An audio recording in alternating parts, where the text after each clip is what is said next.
വിശദമായ റിപ്പോർട്ടുകളിലേക്ക് കടക്കാം. SFIയുടെ കരിങ്കൊടി പ്രതിഷേധത്തെ തുടർന്ന് നടുറോഡിൽ ഗവർണറുടെ 2 മണിക്കൂറോളം നീണ്ട പ്രതിഷേധം. കൊല്ലം നിലമേലിലാണ് 50ഓളം വരുന്ന SFI പ്രവർത്തകർ കരിങ്കൊടി കാട്ടിയത്. പ്രവർത്തകരെ നേരിടാൻ വാഹനത്തിൽ നിന്ന് പുറത്തിറങ്ങിയ ഗവർണർ റോഡിൽ കസേരയിട്ടിരുന്ന് പ്രതിഷേധിച്ചു.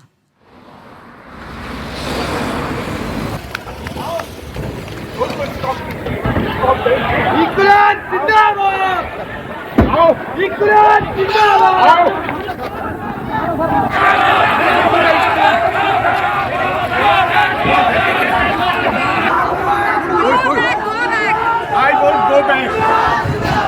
This is your lot. This is not your problem.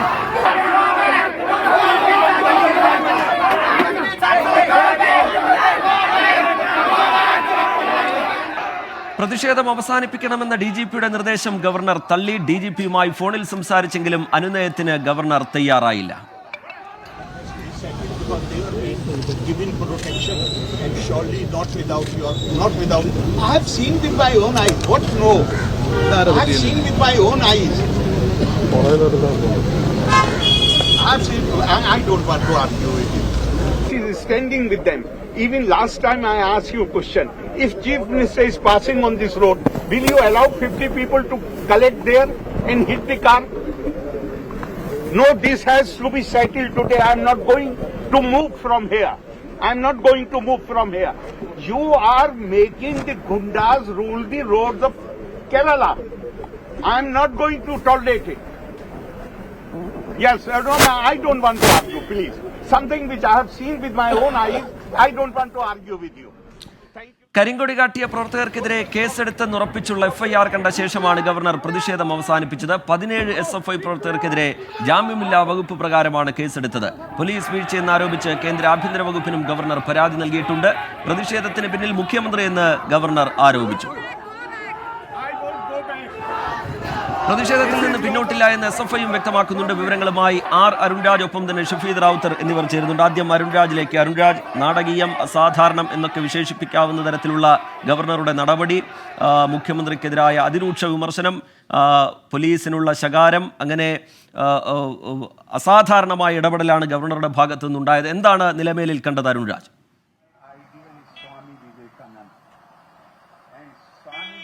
Rejith, അപ്രതീക്ഷിതമാണ് ഗവർണറുടെ ഭാഗത്തുണ്ടായ പ്രതിഷേധം അല്ലെങ്കിൽ പ്രതികരണം എന്നുള്ളത് എന്നാണ് നമുക്ക് മനസ്സിലാക്കിയത്. കാരണം 10:40 ഈ വേദിയിലേക്കാണ് ഗവർണർ വരേണ്ടിയിരുന്നത്. പക്ഷേ ഗവർണർ വരാൻ വേണ്ടി നിശ്ചയിച്ച ആ സമയത്ത് നിലമേലിൽ SFIയുടെ ഭാഗത്തുനിന്ന് പ്രതിഷേധമുണ്ടാകുന്നു. SFIയുടെ പ്രവർത്തകർ ബാനറുമായി നടുറോഡിലേക്ക് ഈ പ്രതിഷേധവുമായി മുന്നോട്ട് വരികയായിരുന്നു. തുടർന്ന് ഈ വാഹനത്തിനടുത്തേക്ക് എത്തിയ ഉടൻ തന്നെ ഗവർണർ ഈ വാഹനം നിർത്തുകയും ഈ വാഹനത്തിന് പുറത്തേക്ക് എത്തുകയും ചെയ്തു.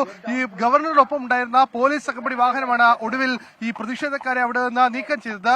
ഇതിനോടൊപ്പം തന്നെയാണ് ഗവർണർ കടുത്ത രീതിയിലുള്ള പ്രതിഷേധവുമായി ആ സ്ഥലത്ത് തന്നെ കസേരയിട്ടിരുന്ന പ്രതിഷേധവുമായി ഇരുന്നത്. 2 മണിക്കൂർ ഒരേ സ്ഥലത്ത് ഗവർണർ ഇരുന്നു എന്നുള്ളതാണ് ആ പ്രതിഷേധത്തിന്റെ മറ്റൊരു വശം. കാരണം എന്താണ് ഈ പ്രതിഷേധക്കാർക്കെതിരെ എടുത്ത നടപടി എന്ന് തനിക്ക് അറിയണം. തനിക്കെതിരെ പ്രതിഷേധിക്കാൻ നിരന്തരമായി ആൾക്കാർ എത്തുന്നു. ഒരു തരത്തിലും അത് അംഗീകരിക്കാൻ കഴിയില്ല. ഇവർക്കെതിരെ കടുത്ത വകുപ്പുകൾ ചുമത്തണം എന്നുള്ളതായിരുന്നു അദ്ദേഹത്തിന്റെ ആവശ്യം. അവിടെ ഇരിക്കുമ്പോൾ തന്നെ അദ്ദേഹം കേന്ദ്ര ആഭ്യന്തരമന്ത്രിയെയും അതുപോലെ തന്നെ പ്രധാനമന്ത്രിയുടെ ഓഫീസിനെയും നേരിട്ട് ബന്ധപ്പെടാനുള്ള ശ്രമം പോലും ഗവർണറുടെ ഭാഗത്തുനിന്നുണ്ടായി. തനിക്ക് കേരളത്തിൽ യാതൊരു സുരക്ഷയും ലഭിക്കുന്നില്ല, വലിയ സുരക്ഷാ വീഴ്ച കേരളത്തിൽ ഉണ്ടാകുന്നു എന്നുള്ളതായിരുന്നു. ഒടുവിൽ പോലീസ് നിരവധിയായി തവണ അദ്ദേഹത്തെ അനുനയിപ്പിക്കാൻ ശ്രമിച്ചെങ്കിലും അനുനയ നീക്കത്തിനൊന്നും തന്നെ അദ്ദേഹം കൂട്ടാക്കിയില്ല. SP അടക്കമുള്ളവർ നിരവധി തവണ ഉറച്ച ശിക്ഷ ഈ പ്രതികൾക്ക് ലഭിക്കും എന്നുള്ള കാര്യം ആവർത്തിച്ച് വ്യക്തമാക്കിയെങ്കിൽ പോലും ഗവർണർ മടങ്ങാൻ കൂട്ടാക്കിയില്ല. ഒടുവിൽ കേസ് രജിസ്റ്റർ ചെയ്ത FIR അടക്കം ഈ സ്റ്റേഷനിൽ നിന്ന് ഗവർണറുടെ കയ്യിൽ എത്തിയ ശേഷമാണ് അദ്ദേഹം അവിടെ നിന്ന് എഴുന്നേറ്റത്. ഇതിനുശേഷം മാധ്യമങ്ങളോട് പ്രതികരിച്ച അദ്ദേഹം അതിരൂക്ഷമായ ഭാഷയിലാണ് മുഖ്യമന്ത്രിക്ക് നേരെ വിമർശനം ഉന്നയിച്ചത്. അദ്ദേഹം പറഞ്ഞത് കൂലിക്കാളെ വിടുകയാണ് മുഖ്യമന്ത്രി. തന്റെ വാഹനത്തിനും തനിക്കുമെതിരെ ആക്രമണം നടത്താൻ ദിവസവേതന അടിസ്ഥാനത്തിൽ ചുവന്ന കൊടിയുമായി ആൾക്കാരെ വിടുന്നു. അത്തരം ആൾക്കാരെ വിട്ട് തന്നെ വിരട്ടാമെന്ന് ആരും കരുതുകയും വേണ്ട. കടുത്ത നടപടി ഇക്കാര്യത്തിൽ ഉണ്ടാകും. തനിക്കെതിരെ പ്രതിഷേധിച്ചവർക്കെതിരെ നടപടിയെടുക്കണം എന്നുള്ളത് അദ്ദേഹം ആവർത്തിക്കുകയും ചെയ്യുന്നു. ഈ വിഷയം കേന്ദ്ര ഗവൺമെന്റിന്റെ മുമ്പിൽ താൻ ശ്രദ്ധയിൽപ്പെടുത്തിയിട്ടുണ്ട്. FIR അടക്കമുള്ള വിവരങ്ങൾ താൻ കൈമാറും എന്നതായിരുന്നു ഗവർണർ ഇക്കാര്യത്തിൽ അറിയിച്ചത്. അങ്ങനെ അങ്ങനെ വലിയ അസാധാരണം എന്ന് പറഞ്ഞാൽ അത്യസാധാരണമായ സാഹചര്യം നിലമേലിൽ ഉണ്ടാകുന്നു.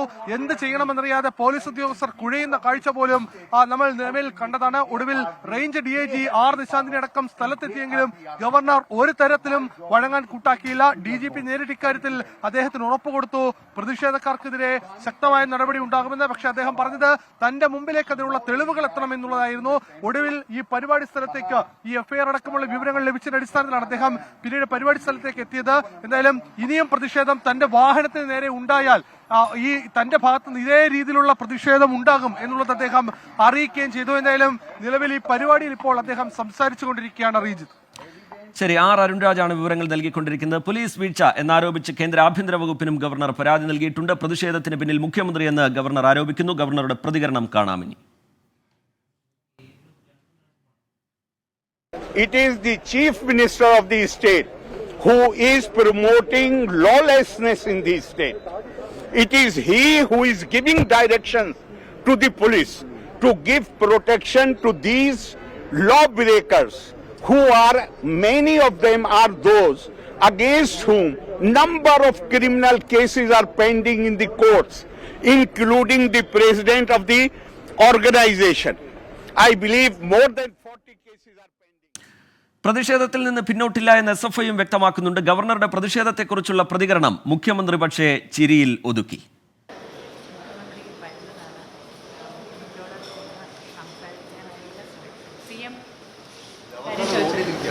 ഗവർണർ റോഡിലിരിക്കുകയാണ്.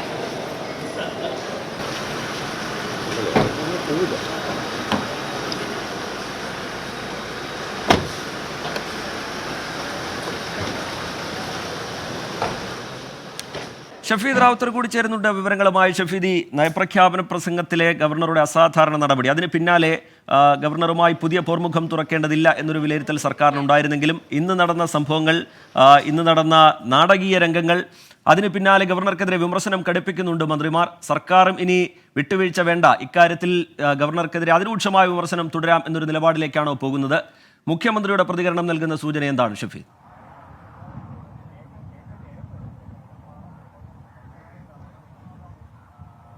ഇതിൽ ഏറ്റവും പ്രധാനപ്പെട്ട കാര്യം, കഴിഞ്ഞ ദിവസം, അതായത് കുറച്ച് ദിവസങ്ങൾക്ക് മുൻപ് പാലക്കാട് നടന്ന SFIയുടെ പ്രതിഷേധം, അതിന് പിന്നാലെയാണ് നയപ്രഖ്യാപന പ്രസംഗവും റിപ്പബ്ലിക് ദിന പരേഡ് അടക്കമുള്ള കാര്യങ്ങൾ തിരുവനന്തപുരത്ത് നടന്നത്.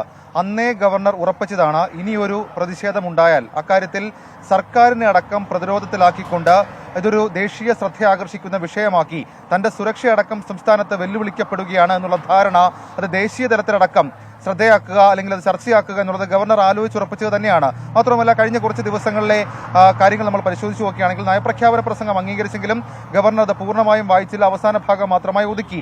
അതിനുശേഷം LDF എടുത്ത തീരുമാനം ഗവർണറെ ആ വിഷയത്തിൽ, നയപ്രഖ്യാപന പ്രസംഗവുമായി ബന്ധപ്പെട്ട വിഷയത്തിൽ കടന്നാക്രമിക്കേണ്ടതില്ല എന്നുള്ളതാണ്. പക്ഷേ റിപ്പബ്ലിക് ദിന പരേഡുമായി ബന്ധപ്പെട്ട് നമ്മൾ കണ്ട കാഴ്ച, മുഖ്യമന്ത്രിയും സംസ്ഥാനത്തെ ഗവർണറും മിനിറ്റുകൾ നീണ്ട സമയം ഒരുമിച്ചുണ്ടായിരുന്നെങ്കിലും മുഖത്ത് നോക്കിയില്ല. ഇന്നലെ വൈകിട്ട് രാജ്ഭവനിൽ ഗവർണർ ഒരുക്കിയ വിരുന്നിൽ, അതായത് റിപ്പബ്ലിക് ദിന വിരുന്നിൽ മുഖ്യമന്ത്രിയും മന്ത്രിമാരും ചീഫ് സെക്രട്ടറി ഉൾപ്പെടെയുള്ള ആളുകളും ഒന്നും പങ്കെടുത്തില്ല. അതോടുകൂടി കാര്യങ്ങൾ വ്യക്തമാക്കിയതാണ്. റിപ്പബ്ലിക് ദിന പരേഡിൽ, അല്ലെങ്കിൽ ആ പരിപാടിയിലെ നിസ്സഹകരണത്തോടുകൂടി ഗവർണറെ ഏതാണ്ട് പൂർണ്ണമായും എതിർക്കുക, മറ്റേ ഒരു അയഞ്ഞ സമീപനമൊന്നും, ഒരു മൃദു സമീപനം ഇക്കാര്യത്തിൽ വേണ്ട എന്ന CPM തീരുമാനിക്കുന്നു. CPM സംസ്ഥാന സെക്രട്ടറി നേരിട്ട് വിമർശനം ഉന്നയിക്കുന്നു. ഒടുവിൽ അറ്റ് ഹോമിൽ നിന്ന് പൂർണ്ണമായും മാറി നിൽക്കുന്നു, വിട്ടുനിൽക്കുന്നു. അതിനുശേഷം ഗവർണറുടെ ഒരു മറുപടി ഇന്നത്തെ പൊതുപരിപാടിയിൽ ഉണ്ടാകുമെന്ന് നമ്മൾ പ്രതീക്ഷിച്ചതാണ്. അതിനിടയിലാണ് ഞാനിപ്പോൾ നിൽക്കുന്ന ഈ കൊല്ലത്തെ നിലമേൽ ഈ സ്ഥലത്ത് വെച്ച് ഈ പ്രതിഷേധം ഉണ്ടാകുന്നത്. ഗവർണറുടെ പ്രതികരണം പരിശോധിച്ചാൽ നമുക്ക് മനസ്സിലാകുന്ന ഏറ്റവും ഗൗരവമുള്ള കാര്യം, ഗവർണർ തന്നെ പറയുന്നു FIR അടക്കമുള്ള കാര്യങ്ങൾ ചൂണ്ടിക്കാണിച്ചുകൊണ്ട് താൻ റിപ്പോർട്ട് അയക്കും കേന്ദ്രത്തിന്, പ്രധാനമന്ത്രിയുടെ ശ്രദ്ധയിൽ ഈ വിഷയം കൊണ്ടുവരും. സംസ്ഥാനത്ത് ഒരു ഗവർണർ മണിക്കൂറുകൾ റോഡിൽ കുത്തിയിരുന്ന് പ്രതിഷേധിക്കുന്നു. ഗവർണർക്ക് സുരക്ഷ ഒരുക്കേണ്ട പോലീസ് ആ സുരക്ഷ ഒരുക്കിയില്ല. അതുകൊണ്ട് തന്നെ സംസ്ഥാനത്തെ ആഭ്യന്തര വകുപ്പിനെയും അതേപോലെ തന്നെ പോലീസിനെയും മുഖ്യമന്ത്രിയും അടക്കം കുറ്റപ്പെടുത്തിക്കൊണ്ട് രാജ്ഭവനിൽ നിന്ന് ഉടനൊരു റിപ്പോർട്ട് അത് കേന്ദ്ര ആഭ്യന്തര മന്ത്രാലയത്തിന് പോകുമെന്നുള്ള കാര്യത്തിൽ തർക്കമില്ല. അത് ഇന്നത്തെ വിഷയത്തിൽ 17 SFIക്കാരുടെ അല്ലെങ്കിൽ SFI പ്രവർത്തകർ അങ്ങനെ പ്രതിഷേധിച്ചു. അത് മുൻകൂട്ടി കണ്ടുകൊണ്ട് പോലീസ് സുരക്ഷ ഒരുക്കിയില്ല. അതേസമയം മുഖ്യമന്ത്രിയുടെ യാത്രയ്ക്ക് അകമ്പടി ഒരുക്കുന്നു എന്നതുകൊണ്ട് സർക്കാർ ലക്ഷ്യം വെക്കുന്നത് ഗവർണർ എവിടെയെങ്കിലും ആക്രമിക്കപ്പെടട്ടെ എന്നുള്ള ഒരു കാര്യമാണ്. അക്കാര്യം ചൂണ്ടിക്കാണിച്ചുകൊണ്ടായിരിക്കും രാജ്ഭവനിൽ നിന്നൊരു റിപ്പോർട്ട് ഉടൻ തന്നെ കേന്ദ്ര ആഭ്യന്തര മന്ത്രാലയത്തിന് പോവുക. ഇതിനോടകം തന്നെ ഫോണിൽ കേന്ദ്ര ആഭ്യന്തര മന്ത്രാലയം അല്ലെങ്കിൽ ആഭ്യന്തരമന്ത്രിയുടെ സെക്രട്ടറിയോട് ഇക്കാര്യങ്ങൾ ഗവർണർ നേരിട്ട് അറിയിച്ചിട്ടുണ്ട്. അതുകൊണ്ടൊക്കെ ഗവർണർ ലക്ഷ്യം വെക്കുന്ന കാര്യം സംസ്ഥാനത്ത് തന്റെ സുരക്ഷ അടക്കമുള്ള കാര്യങ്ങൾ അത് അപകടത്തിലാണ്, അതല്ലെങ്കിൽ തനിക്ക് അത്രയും അധികം പ്രശ്നം ഇവിടെ നേരിടേണ്ടി വരുന്നുണ്ട് എന്നുള്ള കാര്യം ഗവർണർ കൃത്യമായി തന്നെ അറിയിക്കും. അതിലോടുകൂടി സർക്കാരിനെ പ്രതിരോധത്തിലാക്കുക, അല്ലെങ്കിൽ സംസ്ഥാന സർക്കാരിനെ പ്രതിരോധത്തിലാക്കുക. സംസ്ഥാന സർക്കാരിന്റെ മുഖ്യമന്ത്രി നേരിട്ട് ഇത്തരം അക്രമ പ്രവർത്തനങ്ങൾക്ക് ആഹ്വാനം ചെയ്യുന്നു. അതിന്ന് ഗവർണർ പറയുകയും ചെയ്തിട്ടുണ്ട്. ഗവർണർ പറഞ്ഞത് SFIക്കാരെ കൂലിക്ക് മുഖ്യമന്ത്രി നിശ്ചയിച്ചിരിക്കുകയാണ്. മുഖ്യമന്ത്രിയാണ് തനിക്കെതിരെ ഇങ്ങനെ പ്രതിഷേധം നടത്താൻ SFIക്കാരെ തീരുമാനിച്ചതെന്നുള്ള കാര്യം ഗവർണർ പറഞ്ഞു കഴിഞ്ഞു. ഏതായാലും ഇന്ന് വൈകിട്ട് തിരുവനന്തപുരത്തേക്ക് ഗവർണർ മടങ്ങിയെത്തുമ്പോൾ ഇന്നും 2 പൊതുപരിപാടികളുണ്ട്. അതിനിടയിലാണ് ഈ വിഷയത്തിൽ, അതായത് ഒരു സംസ്ഥാനത്തെ ഗവർണർ റോഡിലിരുന്ന് സർക്കാരിനെതിരെയും പോലീസിനെതിരെയും പ്രതിഷേധിക്കുന്ന വിഷയത്തിൽ മുഖ്യമന്ത്രിയുടെ പ്രതികരണം. അത് അദ്ദേഹം ഒരു സർക്കാർ പരിപാടിയിൽ പങ്കെടുക്കാൻ വന്ന് പുറത്തിറങ്ങുമ്പോൾ മാധ്യമപ്രവർത്തകർ ചോദിക്കുന്നു. ആ ചോദ്യം ഇതായിരുന്നു: ഗവർണർ റോഡിൽ കുത്തിയിരുന്ന് പ്രതിഷേധിക്കുകയാണ്. മുഖ്യമന്ത്രി ആ ചോദ്യം കേട്ടു, പക്ഷെ അദ്ദേഹം ഒരു ചിരി മാത്രമാണ് അതിന് തിരി നൽകിയത്. അതേസമയം മന്ത്രി വി ശിവൻകുട്ടി അടക്കമുള്ള ആളുകൾ ഗവർണർക്കെതിരെ രൂക്ഷ വിമർശനവുമായി ഇന്ന് രംഗത്തെത്തി. ഗവർണർ ഷോ കാണിക്കുകയാണ്, നിരന്തരമായി ഷോ കാണിക്കുകയാണ് എന്നുള്ളതാണ് സർക്കാരിന്റെയും മന്ത്രിമാരുടെയും ഇക്കാര്യത്തിലെ പ്രതികരണം. ഏതായാലും ഗവർണർ സർക്കാർ പോരെ എല്ലാ സീമകളും ലംഘിച്ച്, എല്ലാ അതിർത്തികളും ലംഘിച്ചു പോവുകയാണ്. ഇനി അക്കാര്യത്തിൽ അനുനയ സാധ്യതയേ ഇല്ല. അത് ചെന്നെത്തി നിൽക്കുന്ന ഒരു പക്ഷേ ഗവർണറുടെ തിരിച്ചുപോക്കടക്കമുള്ള കാര്യങ്ങളിലേക്കായിരിക്കാം. പക്ഷേ അതിനൊക്കെ ഇനി മാസങ്ങളുടെ കാലതാമസമുണ്ട്. അതിനിടയിൽ ഭരണഘടനാപരമായിട്ടുള്ള കാര്യങ്ങളെ ഏതെങ്കിലും തരത്തിൽ ഈ തുറന്ന പോര്, അതല്ലെങ്കിൽ ഈ ശക്തമായ പോര് ബാധിക്കുമോ എന്ന് കണ്ടറിയണം. തിങ്കളാഴ്ച നിയമസഭ വീണ്ടും ചേരുകയാണ്. അവിടെ അടക്കം ഈ നയപ്രഖ്യാപന പ്രസംഗത്തിന്മേലുള്ള ചർച്ചകളടക്കം സർക്കാർ നിലവിൽ ഇപ്പോൾ ആലോചിച്ചിരിക്കുന്നത് ഗവർണറുടെ, അല്ലെങ്കിൽ ഗവർണർ കാണിച്ച നടപടികളെ നിയമസഭയിൽ വിമർശിക്കുക, നിയമസഭ രേഖയാക്കി മാറ്റുക എന്നുള്ളതാണ്. അതേസമയം പുറത്ത് ഗവർണർ സർക്കാരിനെതിരെയുള്ള മറുപടികൾ ഇങ്ങനെ കൊടുത്തുകൊണ്ടേയിരിക്കും. ഇന്ന് നടന്നതിനപ്പുറത്തേക്ക് കൂടുതൽ പ്രതിഷേധങ്ങൾ വന്നാൽ സ്വാഭാവികമായും ഇതിലും കടുത്ത നടപടിയിലേക്ക് ഗവർണർ പോവുകയും ചെയ്യും. ഷഫീദ്, ഇങ്ങനെ ഒരു നടുറോഡിൽ കുത്തിയിരുന്നുള്ള ഗവർണറുടെ പ്രതിഷേധം ഇതൊന്നും കേരളം മുമ്പ് കണ്ടിട്ടുള്ളതല്ല. തർക്കം അതിൻ്റെ ഏറ്റവും രൂക്ഷമായ നിലയിലേക്ക് മാറുന്നു. ഇപ്പോൾ കേസെടുത്തിട്ടുണ്ട് എന്ന് പറഞ്ഞതിനെ തുടർന്ന് FIR കാണിച്ചതിനെ തുടർന്നൊക്കെ ഗവർണർ പ്രതിഷേധം അവസാനിപ്പിക്കുന്നുണ്ടെങ്കിലും മറ്റെന്തെങ്കിലും തരത്തിലുള്ള തുടർ നടപടികൾക്ക് ഇതുമായി ബന്ധപ്പെട്ട് രാജ്ഭവൻ ഈ ഘട്ടത്തിൽ ആലോചിക്കുന്നുണ്ടോ? ശക്തമായ പ്രതിഷേധം ഇനിയും തുടരും, കരിങ്കൊടി പ്രതിഷേധം തുടരും എന്ന നിലപാട് തന്നെ SFIയും ആവർത്തിക്കുകയാണോ ഷഫീദ്?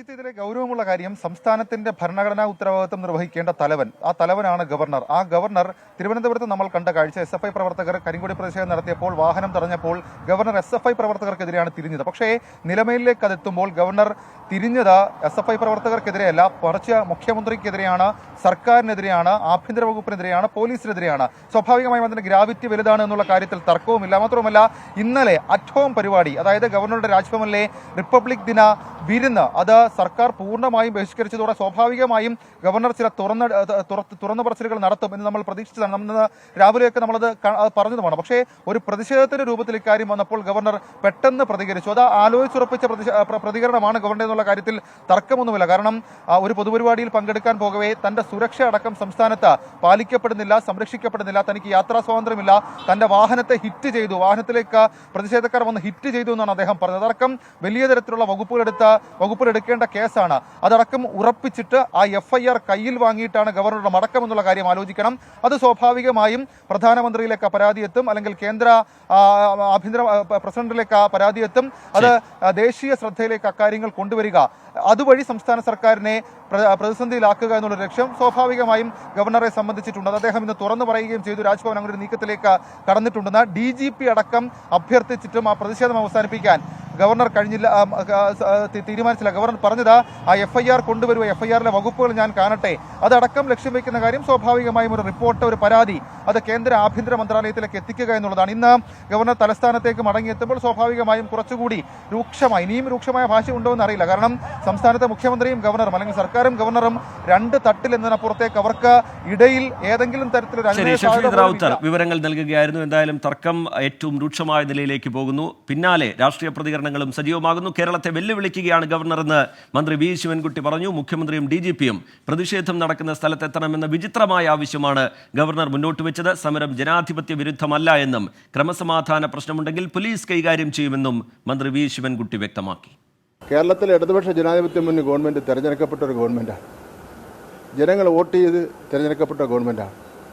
ആ ഗവൺമെൻറ്റിൻ്റെ തലവനായിട്ടുള്ള മുഖ്യമന്ത്രിയെ നിങ്ങൾ എത്രയോ പ്രാവശ്യം ആക്ഷേപിച്ചിരിക്കുന്നു, ജനാധിപത്യ വിരുദ്ധമായിട്ടുള്ള വാക്കുകൾ ഉപയോഗിച്ചിരിക്കുന്നു. അപ്പോഴൊക്കെ ഞങ്ങൾ സഹിച്ചും പുറത്തും കഴിയുകയാണ്, ജനാധിപത്യത്തെയും കേരളത്തിലെ ജനങ്ങളെയും ഓർത്തുകൊണ്ട്. അതുകൊണ്ട് അങ്ങ് ഇങ്ങനെ ഈ ഷോയൊക്കെ നടത്തി കേരളത്തിൽ ഇടതുപക്ഷ ജനാധിപത്യ മുന്നണി ഗവൺമെൻറ്റിനെയും ജനങ്ങളെയും വിരട്ടാമെന്നൊന്നും നോക്കേണ്ട. അതൊന്നും കേരളത്തിൽ വിലപ്പോവില്ല എന്നുള്ള കാര്യം അറിഞ്ഞിരിക്കുന്നത് നന്ന്. ഗവർണർ പദവി മറന്ന് പ്രവർത്തിക്കരുതെന്ന് മന്ത്രി പി രാജീവ്. ഉന്നത സ്ഥാനങ്ങളിൽ ഇരിക്കുന്നവർ എങ്ങനെ പ്രവർത്തിക്കണമെന്ന് കേന്ദ്ര മാർഗനിർദ്ദേശമുണ്ട്. സമരക്കാർക്ക് സർക്കാർ ഒത്താശയുണ്ടെങ്കിൽ SFI പ്രവർത്തകർക്കെതിരെ കേസെടുക്കുമോ എന്നും മന്ത്രി പി രാജീവ് ചോദിച്ചു. എന്തെല്ലാം കാര്യങ്ങൾ ചെയ്യാം, എന്തെല്ലാം കാര്യങ്ങൾ ചെയ്യാൻ പാടില്ല എന്ന് കൃത്യമായിട്ട് പറയുന്നുണ്ട്. അപ്പൊ അത്തരം ഘട്ടങ്ങളിൽ നമ്മൾ ഇറങ്ങാൻ പാടില്ല. സെക്യൂരിറ്റി പറയുന്നതിന് അപ്പുറത്തേക്കൊന്നും ചെയ്യാൻ പാടില്ല. സ്വന്തമായി ഇൻസ്ട്രക്ഷൻ കൊടുക്കാൻ പാടില്ല. ഇങ്ങനെയെല്ലാം ഞങ്ങൾക്ക് എല്ലാവർക്കും ഉള്ള നിർദ്ദേശങ്ങളുണ്ട്. ഇപ്പോൾ ഒരു ബസ് ഒരു അൺറസ്റ്റ് നടന്നു, അപ്പോൾ തന്നെ നമ്മൾ ഇറങ്ങും, അങ്ങോട്ടും ഇല്ല, അതൊന്നും പാടില്ല എന്നുള്ളതാണ്. അപ്പോൾ നമ്മൾ ഏത് പദവിയിലാണ് ഇരിക്കുന്നതെന്ന് എല്ലാവരും ഓർക്കേണ്ടതുണ്ട്. ഇരിക്കുന്ന പദവി മറന്നുപോയാൽ അപകടത്തിലായിപ്പോകും. അതേസമയം ഗവർണറുടെ നടപടിയെ പിന്തുണയ്ക്കുന്നു, ന്യായീകരിക്കുന്നു സംസ്ഥാന സർക്കാരിനെ അതിരൂക്ഷമായി വിമർശിക്കുന്നു BJP. ഗവർണറെ കായികമായി ആക്രമിച്ച് വരുതിയിൽ കൊണ്ടുവരാനാണ് ശ്രമമെന്ന് കേന്ദ്ര വിദേശകാര്യ സഹമന്ത്രി വി മുരളീധരൻ ആരോപിച്ചു. ഗവർണറെ ആക്രമിക്കാൻ മുഖ്യമന്ത്രി ആളെ വിടുന്നുവെന്ന് BJP സംസ്ഥാന അധ്യക്ഷൻ കെ സുരേന്ദ്രൻ വിമർശിച്ചു. ഗവർണറെ ആക്രമിക്കാൻ ആളെ വിടുക, ഗവർണറുടെ വാഹനത്തിനിടിക്കുക, എന്ത് കേസാണ് എടുത്തിരിക്കുന്നത്? കേരള മുഖ്യമന്ത്രി പറഞ്ഞയച്ച ആളുകളാണ് ഗവർണറെ വാഹനം ആക്രമിക്കാൻ തയ്യാറായത്, ഗവർണറെ കൈയേറ്റം ചെയ്യാൻ തയ്യാറായത്. അപ്പോൾ ഒരാളെ മാൻ ഹാൻഡിൽ ചെയ്യാൻ വന്നിരിക്കുന്ന ഒരാളോട് ആർക്ക് ചിരിക്കാൻ കഴിയും? അതുകൊണ്ട് മുഖ്യമന്ത്രിയും ഗവർണറും തമ്മിൽ ചിരിക്കുന്നില്ല എന്നുള്ളത് ഭരണഘടനാ പ്രതിസന്ധിയല്ല.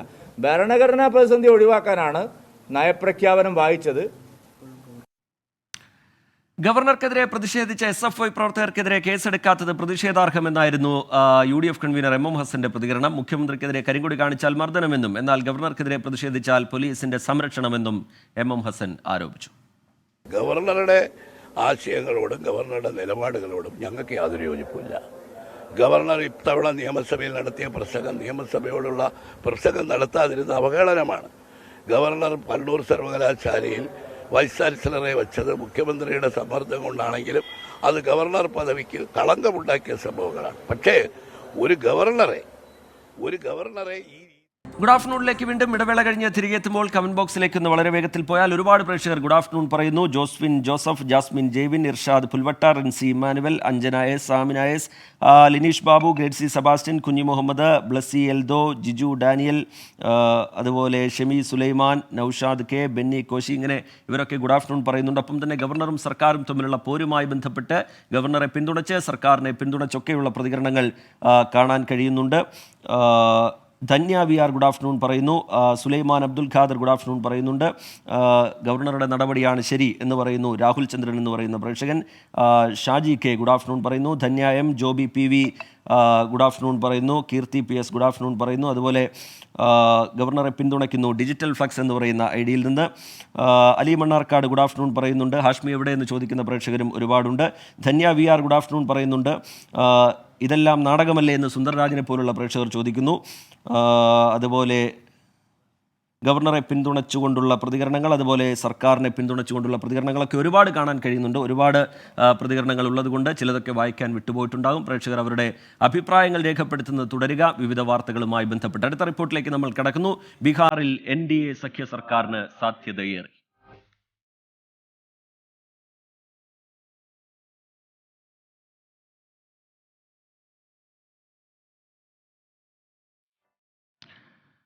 ബീഹാറിൽ രാഷ്ട്രീയ പ്രതിസന്ധി തുടരുന്നു. NDA സർക്കാർ രൂപീകരിക്കുന്നത് സംബന്ധിച്ച് നിർണായക തീരുമാനമെടുക്കാൻ JDU നിയമസഭാ കക്ഷിയോഗം പട്നയിൽ തുടരുന്നു. മഹാസഖ്യം പിരിച്ചുവിട്ട് നിതീഷ് കുമാർ ഇന്ന് തന്നെ രാജിവെച്ചേക്കും എന്ന സൂചനകളും പുറത്തുവരുന്നുണ്ട്. BJP സംസ്ഥാന നിർവാഹക സമിതി നിയമസഭാ കക്ഷിയോഗങ്ങൾ ഇന്ന് ചേരും. സഖ്യ സർക്കാർ നിലനിർത്താൻ RJDയും നീക്കങ്ങൾ സജീവമാക്കിയിട്ടുണ്ട്. മുഖ്യമന്ത്രി നിതീഷ് കുമാർ NDAയിലേക്കെന്ന അഭ്യൂഹം ശക്തമാകുന്നതിനിടെ പട്നയിൽ JDU നിയമസഭാ കക്ഷിയോഗം പുരോഗമിക്കുകയാണ്. NDAയിലേക്ക് മടങ്ങുന്നത് സംബന്ധിച്ച നിർണായക തീരുമാനം യോഗത്തിലുണ്ടാകും. സാഹചര്യങ്ങൾ അനുകൂലമെങ്കിൽ നിതീഷ് ഇന്ന് രാത്രി തന്നെ രാജി സമർപ്പിക്കും. ഭൂരിഭാഗം MLAമാരും നിതീഷിനൊപ്പം ഉറച്ചു നിൽക്കുമ്പോഴും JDUവിലെ ഒരു വിഭാഗത്തിന് BJPക്കൊപ്പം ചേരുന്നതിൽ എതിർപ്പുണ്ട്. BJP സംസ്ഥാന നിർവാഹക സമിതി യോഗം ഇന്ന് വൈകിട്ട് 4-ന് പട്നയിൽ ചേരും. ബീഹാറിന്റെ ചുമതലയുള്ള BJP general secretary Vinod Tawde യോഗത്തിൽ പങ്കെടുക്കും. ബീഹാർ BJPയിലെ ഒരു വിഭാഗത്തിന് നിതീഷ് കുമാറിനോട് താല്പര്യമില്ലെങ്കിലും ദേശീയ നേതൃത്വത്തിന്റെ നിലപാട് വിനോദ് താവ്ഡെ യോഗത്തെ അറിയിക്കും. BJPയുടെ പിന്തുണക്കത്ത് ഇന്ന് വൈകിട്ട് തന്നെ നിതീഷ് കുമാറിന് നൽകാനാണ് ആലോചന. അതേസമയം 13 JDU MLAമാരുമായി സമ്പർക്കത്തിലുണ്ടെന്ന് RJD കേന്ദ്രങ്ങൾ അവകാശപ്പെട്ടു. JDU, BJP എന്നീ പാർട്ടികളിലെ യാദവ മുസ്ലിം MLA-മാരുമായി RJD നേതൃത്വം ആശയവിനിമയം നടത്തിയതായാണ് വിവരം. 24 ഡൽഹി.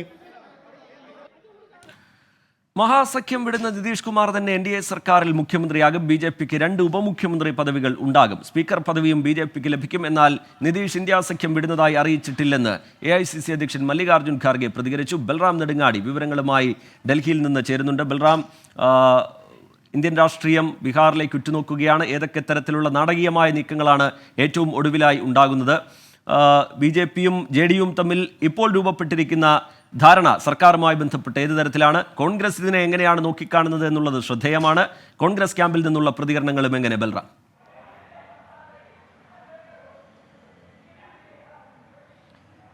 റിജിത്ത്, ബീഹാർ രാഷ്ട്രീയത്തിലേക്ക് ഉറ്റുനോക്കുകയാണ് ഒരിക്കൽ കൂടി ഇന്ത്യൻ രാഷ്ട്രീയം. ഒട്ടേറെ കലങ്ങി മറിഞ്ഞിരിക്കുകയാണ് ബീഹാർ എന്നുള്ളതാണ് യാഥാർത്ഥ്യം. നിരവധി യോഗങ്ങൾ ഇപ്പോൾ ഒരേ സമയം ഡൽഹിയിലും പട്നയിലും പുരോഗമിച്ചുകൊണ്ടിരിക്കുന്നു. JDUവിൻ്റെ നിർണായക യോഗം പട്നയിൽ JDU ആസ്ഥാനത്ത് പുരോഗമിക്കുകയാണ്. അതേസമയം കോൺഗ്രസും രാഷ്ട്രീയ നീക്കങ്ങൾ ആരംഭിച്ചു കഴിഞ്ഞിരിക്കുന്നു. കോൺഗ്രസ് ബീഹാറിലേക്ക് നിരീക്ഷകനെ അയച്ചിരിക്കുകയാണ്. ഛത്തീസ്ഗഡ് മുൻ മുഖ്യമന്ത്രി ഭൂപേഷ് ബാഗേലിനെയാണ് ഈ ചുമതലയ്ക്കായി കോൺഗ്രസ് നിയോഗിച്ചിരിക്കുന്നത്. അതേസമയം ഡൽഹിയിൽ ആഭ്യന്തരമന്ത്രി അമിത്ഷായും JP നദ്ദയും ബീഹാറിൽ നിന്നുള്ള യുവ നേതാവ് സഖ്യകക്ഷി നേതാക്കളുമായി കൂടിക്കാഴ്ച നടത്തുന്നതിൻ്റെ ഭാഗമായി തന്നെ ചിരാഗ് പസ്വാനുമായി ചർച്ച നടത്തിയിരുന്നു.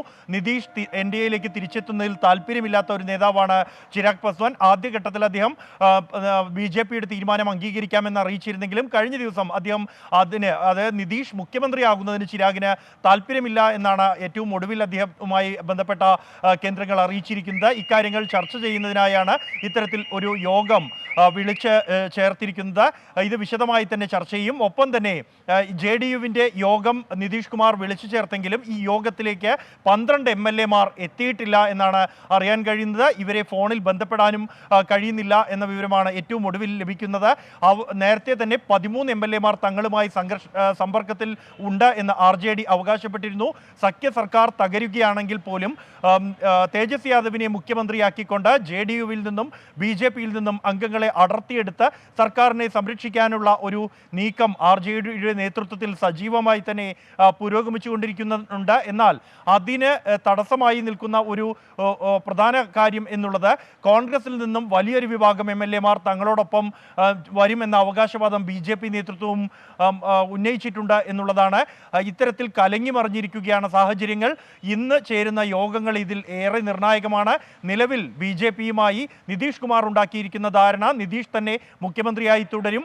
ഒപ്പം 2 BJPയിൽ നിന്നുള്ള നേതാക്കൾ ഉപമുഖ്യമന്ത്രിമാരായി ഉണ്ടാകും. സ്പീക്കർ പദവി BJPക്ക് തന്നെയാകും എന്ന തരത്തിലാണ് ധാരണകൾ. ഇതിന് BJPയുടെ സംസ്ഥാന തലത്തിലുള്ള ഒരു വിഭാഗം നേതാക്കൾ അടക്കമുള്ളവരെ സമവായത്തിൽ എത്തിക്കേണ്ടതുണ്ട്. ഒപ്പം തന്നെ JDUവിലെ ഒരു വിഭാഗത്തിന് BJPക്കൊപ്പം പോകുന്നതിൽ എതിർപ്പുണ്ട്. ഈ 2 കൂട്ടരുമായി സമവായത്തിൽ എത്തിക്കഴിഞ്ഞാൽ ഇന്ന് വൈകിട്ട് BJPയുടെ യോഗം തീരുന്നതോടെ നിതീഷ് കുമാറിനെ പിന്തുണച്ചുകൊണ്ടുള്ള കത്ത് നൽകാനും ഇന്ന് രാത്രി തന്നെ ഗവർണറെ കണ്ട് രാജി സമർപ്പിക്കാനുമുള്ള തീരുമാനത്തിലേക്കാണ് നിതീഷ് കുമാർ എത്തിയിരിക്കുന്നത്. അതിനു മുമ്പായി ചേരുന്ന ഈ യോഗങ്ങൾ ഇതിൽ വരുന്ന തീരുമാനങ്ങളായിരിക്കും ഏറെ നിർണായകമായി മാറുക. ശരി, ബൽറാം നെടുങ്ങാടി ഡൽഹിയിൽ നിന്ന് വിവരങ്ങൾ നൽകുകയായിരുന്നു. ബീഹാർ രാഷ്ട്രീയത്തിൽ നാടകീയമായ നീക്കങ്ങളാണ് ഉണ്ടാകുന്നത്. ഇന്ന് രാത്രി തന്നെ ഗവർണറെ കാണാനുള്ള നീക്കം JDUവിൻ്റെ ഭാഗത്ത് നിന്ന് ഉണ്ടാകുന്നു. കോൺഗ്രസിനാണ് വലിയ തിരിച്ചടി നേരിടുന്നത്, വെട്ടിലാവുന്നത്. ദേശീയതലത്തിൽ BJPക്കെതിരെയുള്ള സഖ്യം മുന്നോട്ട് കൊണ്ടുപോകുന്നതിനിടയിലുള്ള ബീഹാറിലെ നിതീഷ് കുമാറിൻ്റെ നീക്കങ്ങളൊപ്പം തന്നെ സംസ്ഥാനത്തെ ചില കോൺഗ്രസ് നേതാക്കൾ കൂടി സഖ്യ സർക്കാരിൻ്റെ ഭാഗമാകാനുള്ള തീരുമാനത്തിലേക്ക് പോകുന്നു, NDA സർക്കാരിൻ്റെ ഭാഗമാകാനുള്ള തീരുമാനത്തിലേക്ക് പോകുന്നു എന്ന റിപ്പോർട്ടുകൾ. എന്തായാലും കണ്ടറിയാം ഏത് തരത്തിലുള്ള നീക്കങ്ങളാണ് ബീഹാറിൽ ഇനിയുണ്ടാകാൻ പോകുന്നത് എന്ന്. ഡൽഹിയിലേക്ക് വരികയാണെങ്കിൽ ഓപ്പറേഷൻ താമര ആരോപണവുമായി ആം ആദ്മി പാർട്ടി രംഗത്ത് വരുന്നു. MLA-മാർക്ക് BJP 25 കോടി വാഗ്ദാനം ചെയ്തു എന്ന് മുഖ്യമന്ത്രി അരവിന്ദ് കെജ്രിവാൾ ആരോപിച്ചു. അന്വേഷണത്തിൽ നിന്ന് ജനശ്രദ്ധ തിരിച്ചുവിടാനുള്ള വ്യാജ ആരോപണമാണ് കെജ്രിവാളിൻ്റെതെന്ന് BJP കുറ്റപ്പെടുത്തി. ഡൽഹിയിലെ 7 ലോക്സഭാ സീറ്റുകളും ഇപ്പോൾ BJPയുടെ പക്കലാണ്. 2024 ഇവയെല്ലാം തങ്ങളുടെ അക്കൗണ്ടിൽ ചേർക്കുകയാണ് ആം ആദ്മി ലക്ഷ്യം. ഇതിനുള്ള സാഹചര്യം ഒരുങ്ങുന്നു എന്ന് മുഖ്യമന്ത്രി അരവിന്ദ് കെജ്രിവാൾ വാദിക്കുന്നു. ഇക്കാര്യം ബോധ്യപ്പെട്ട BJP അട്ടിമറി നീക്കങ്ങൾ തുടങ്ങിയെന്നാണ് ഡൽഹി മുഖ്യമന്ത്രിയുടെ കുറ്റപ്പെടുത്തൽ. 25 കോടി വീതം MLA-മാർക്ക് BJP വാഗ്ദാനം ചെയ്തു. സർക്കാരിനെ അട്ടിമറിക്കാനാണ് ശ്രമങ്ങൾ നടക്കുന്നതെന്നും കെജ്രിവാൾ കുറ്റപ്പെടുത്തി. അരവിന്ദ് കെജ്രിവാളിന്റെ വാദങ്ങൾ പൂർണ്ണമായും കളവാണെന്നാണ് BJPയുടെ മറുപടി. ED സമൻസുകളോടുള്ള അരവിന്ദ് കെജ്രിവാളിന്റെ പ്രതികരണം അദ്ദേഹത്തെ ജനങ്ങൾക്ക് മുന്നിൽ പരിഹാസ്യനാക്കിയിരിക്കുന്നു. അഴിമതി അന്വേഷണങ്ങളിൽ നിന്ന് മുഖം രക്ഷിക്കുകയാണ് വ്യാജ ആരോപണം വഴി അരവിന്ദ് കെജ്രിവാളിന്റെ ശ്രമമെന്ന് BJP വക്താവ് കപിൽ മിശ്ര വ്യക്തമാക്കി. R. രാധാകൃഷ്ണൻ, 24, ഡൽഹി. കമന്റ് ബോക്സിലേക്ക് ഒരിക്കൽ കൂടി പോയാൽ അശ്വിനി കുമാർ എന്ന് പറയുന്ന പ്രേക്ഷകൻ കുറിക്കുന്നു, ഡ്രാമയായിരിക്കാം, മുഖ്യമന്ത്രിക്ക് മാത്രമേ ഡ്രാമ കളിക്കാൻ പാടുള്ളൂ എന്ന് ചോദിക്കുന്നു. ഗവർണറും സർക്കാരുമായുള്ള തർക്കത്തിൽ ഏറ്റവും ഒടുവിലായി കണ്ട നാടകീയ സംഭവങ്ങളുമായി ബന്ധപ്പെട്ടാണ് അദ്ദേഹത്തിന്റെ പ്രതികരണങ്ങൾ ഉണ്ടാകുന്നത്. ശ്രീദത്ത് എന്ന് പറയുന്ന പ്രേക്ഷകൻ ചൂണ്ടിക്കാട്ടുന്നത് കേസെടുത്താൽ പേടിച്ച് പിന്മാറിപ്പോകുന്നതല്ല SFI, ശക്തമായ പ്രതിഷേധം SFI തുടരും എന്നാണ് അദ്ദേഹം അഭിപ്രായമായി രേഖപ്പെടുത്തുന്നത്. മുഹമ്മദ് ഷഫീഖ് ഗുഡ് ആഫ്റ്റർനൂൺ രേഖപ്പെടുത്തുന്നു. അതുപോലെ ഉണ്ണികൃഷ്ണൻ എന്ന് പറയുന്ന പ്രേക്ഷകൻ നാളത്തെ 24-ന്റെ പ്രേക്ഷക സംസ്ഥാന സമ്മേളനത്തിനായി കാത്തിരിക്കുന്നു എന്ന് പറയുന്നു. എല്ലാവരും ഉണ്ടാകില്ലേ എന്ന് ചോദിക്കുന്നു. തീർച്ചയായും 24 കുടുംബം ഒന്നാകെ ഉണ്ടാകും. പ്രേക്ഷകരും എല്ലാവരും എത്താൻ ശ്രമിക്കുക. അതുപോലെ രഘുനന്ദൻ എന്ന് പറയുന്ന പ്രേക്ഷകൻ അഭിപ്രായമായി രേഖപ്പെടുത്തുന്നത് രാഷ്ട്രീയക്കാർ പ്രതിഷേധിക്കും, രാഷ്ട്രീയത്തിന് അതീതമായ ഭരണാധികാരികൾ അതേപോലെ ആകരുത് എന്നുള്ളതാണ് അദ്ദേഹം അഭിപ്രായമായി രേഖപ്പെടുത്തുന്നത്. സിന്ധു KK ഗുഡ് ആഫ്റ്റർനൂൺ പറയുന്നു. രാജേന്ദ്രൻ വയല 24-ന്റെ സംസ്ഥാന സമ്മേളനത്തിന് എല്ലാ ഭാവുകങ്ങളും നേരുന്നു എന്ന് പറയുന്നു. രാജേന്ദ്രൻ വയല. സോണി വർഗീസ് ഗുഡ് ആഫ്റ്റർനൂൺ പറയുന്നു, എനിക്ക് സമ്മേളനത്തിനുള്ള രജിസ്ട്രേഷൻ ഇതുവരെ കിട്ടിയിട്ടില്ല, ഇൻവിറ്റേഷൻ കിട്ടിയെന്നാണ് സോണി വർഗീസ് കുറിക്കുന്നത്. ഗിരീഷ് കുമാർ പറയുന്നു ഗുഡ് ആഫ്റ്റർനൂൺ 24, സ്ഥിരമായി കാണുന്ന പ്രേക്ഷകനാണ് ഈ പരിപാടി എന്നാണ് ഗിരീഷ് കുമാർ പറയുന്നത്. ലിസി സണ്ണിയെ പോലെ, ലതാ KK പോലെ, നാസർ കളത്തിലിനെ പോലെ, ഫർസാന നസീറിനെ പോലെ ഒരുപാട് പ്രേക്ഷകർ ഗുഡ് ആഫ്റ്റർനൂൺ പറയുന്നുണ്ട്. അതൊക്കെ നമ്മൾ കാണുന്നുണ്ട്. സമയത്തിനനുസരിച്ചത് പ്രേക്ഷകർക്ക് മുമ്പിലേക്ക് വായിക്കുകയും ചെയ്യാം. വളരെ പ്രധാനപ്പെട്ട ഒരു റിപ്പോർട്ടിലേക്കാണ് ഇനി നമ്മൾ കടക്കുന്നത്. ലോക്സഭാ തെരഞ്ഞെടുപ്പിൽ മത്സരിക്കുമെന്ന സൂചനയുമായി തോമസ് ഐസക്.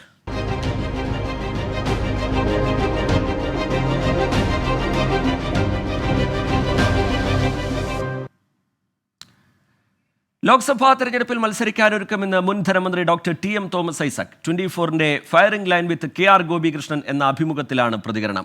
മസാല ബോണ്ട് ഇറക്കിയതിൽ മുഖ്യമന്ത്രി ഉൾപ്പെടെയുള്ളവർക്ക് കൂട്ടുത്തരവാദിത്വമുണ്ട്. മുഖ്യമന്ത്രിയുടെ മകളുടെ കമ്പനിക്കെതിരായ അന്വേഷണം നടക്കട്ടെ എന്നും തോമസ് ഐസക് പറയുന്നു. ഈ പരിപാടിയുടെ പൂർണ്ണരൂപം ഇന്ന് വൈകിട്ട് 5 മണിക്ക് സംപ്രേഷണം ചെയ്യും. സ്ഥാനാർത്ഥിത്വത്തിൽ പാർട്ടിയാണ് തീരുമാനമെടുക്കേണ്ടതെന്ന് ആവർത്തിക്കുമ്പോഴും പരിഗണനയിലുള്ള ജില്ലകൾ എണ്ണിപ്പറഞ്ഞു ഡോക്ടർ TM തോമസ് ഐസക്. പത്തനംതിട്ടയും ആലപ്പുഴയും എറണാകുളവും. ശ്രദ്ധ കേന്ദ്രീകരിക്കുന്നത് പത്തനംതിട്ടയിൽ. ഞങ്ങൾക്ക് എല്ലാവർക്കും ജില്ലകളിൽ പൊളിറ്റിക്കൽ ചാർജ് ഉണ്ട്. അതെ, എൻ്റെ ചാർജ് പത്തനംതിട്ടയാണ്. അപ്പോൾ അവിടെ നിന്ന് പ്രവർത്തിക്കും, അവിടെ നിന്ന് മത്സരിക്കാം. അത് എവിടെ നിന്നും വേണമല്ലോ, ആലപ്പുഴയിൽ നിന്നാവുമല്ലോ, എറണാകുളത്ത് നിന്നാവുമല്ലോ, പാർട്ടി തീരുമാനിക്കട്ടെ. പാർട്ടിയിലെല്ലാം ശരിയായ രീതിയിൽ അല്ല പോകുന്നതെന്നും തിരുത്തലുകൾ ഉണ്ടാകുമെന്നും ഡോക്ടർ TM തോമസ് ഐസക്. ഞങ്ങൾ തിരുത്താൻ ശ്രമിച്ചുകൊണ്ടിരിക്കുകയാണെന്ന് നന്നാവനും സമ്മതിക്കൂലേ? ഞങ്ങൾക്കറിയാമെന്ന് ഇത് ഞങ്ങൾ പോകുന്നത് എല്ലാവരും നല്ല രീതിയിലല്ല. കാരണം 2ാം വട്ടം ഭരണം വരുമ്പോൾ ഒരുപാട് ദുഷിപ്പുകളൊക്കെ കടന്നുകൂടാനുള്ള സാധ്യതയുണ്ട്. അപ്പം അതിനെതിരായിട്ട് ജാഗ്രത പുലർത്തണം. കിഫ്ബി മസാല ബോണ്ടിൽ ഒരു തെറ്റും ചെയ്തിട്ടില്ല. മസാല ബോണ്ട് ഇറക്കിയതിൽ മുഖ്യമന്ത്രി ഉൾപ്പെടെയുള്ളവർക്ക് കൂട്ടുത്തരവാദിത്തമുണ്ട്. 2 വർഷം അന്വേഷിച്ചിട്ടും എൻഫോഴ്സ്മെന്റ് ഡയറക്ടറേറ്റിന് ഒരു തെളിവും ലഭിച്ചിട്ടില്ല.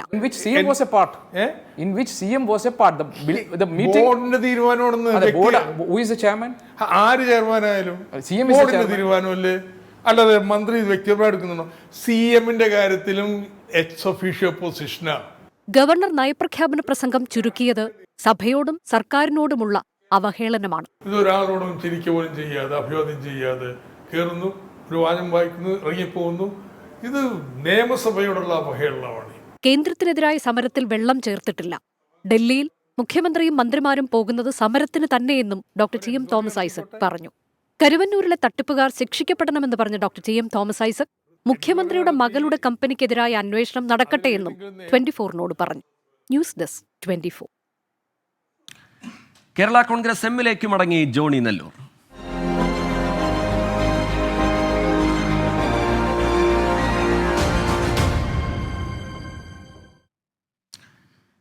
ജോണി നെല്ലൂർ തിരികെ കേരള കോൺഗ്രസ് എമ്മിൽ. ജോസ് കെ മാണി അംഗത്വം നൽകി ജോണി നെല്ലൂരിനെ സ്വീകരിച്ചു. ഉചിതമായ സ്ഥാനം നൽകുമെന്ന് ജോസ് കെ മാണി പ്രതികരിച്ചു. ജോസഫ് വിഭാഗത്തിലെ അതൃപ്തരെ പാർട്ടിയിലേക്ക് കൊണ്ടുവരുമെന്നും ജോണി നെല്ലൂർ വ്യക്തമാക്കി. ഏറെ നാളത്തെ ചർച്ചകൾക്കൊടുവിലാണ് മാതൃസംഘടനയായ കേരള കോൺഗ്രസ് എമ്മിലേക്കുള്ള ജോണി നെല്ലൂരിന്റെ മടക്കം. ഇന്ന് പാലാ കരിങ്ങോഴയ്ക്കൽ വീട്ടിലെത്തിയ ജോണി നെല്ലൂരിനെ ജോസ് കെ മാണി തന്നെ മെമ്പർഷിപ്പ് നൽകി സ്വീകരിച്ചു.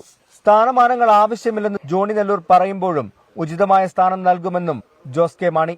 ഉചിതമായ പദവികൾ തീർച്ചയായിട്ടും ഉണ്ടാവുമല്ലോ. LDF-നകത്ത് ചർച്ച ചെയ്യണം, ചർച്ച ചെയ്തിട്ട് കോട്ടയം തരണം. നമ്മൾ പ്രതിദാനം ചെയ്തുകൊണ്ട് തീർച്ചയായിട്ടും ലഭിക്കുന്നത് തന്നെയാണ്.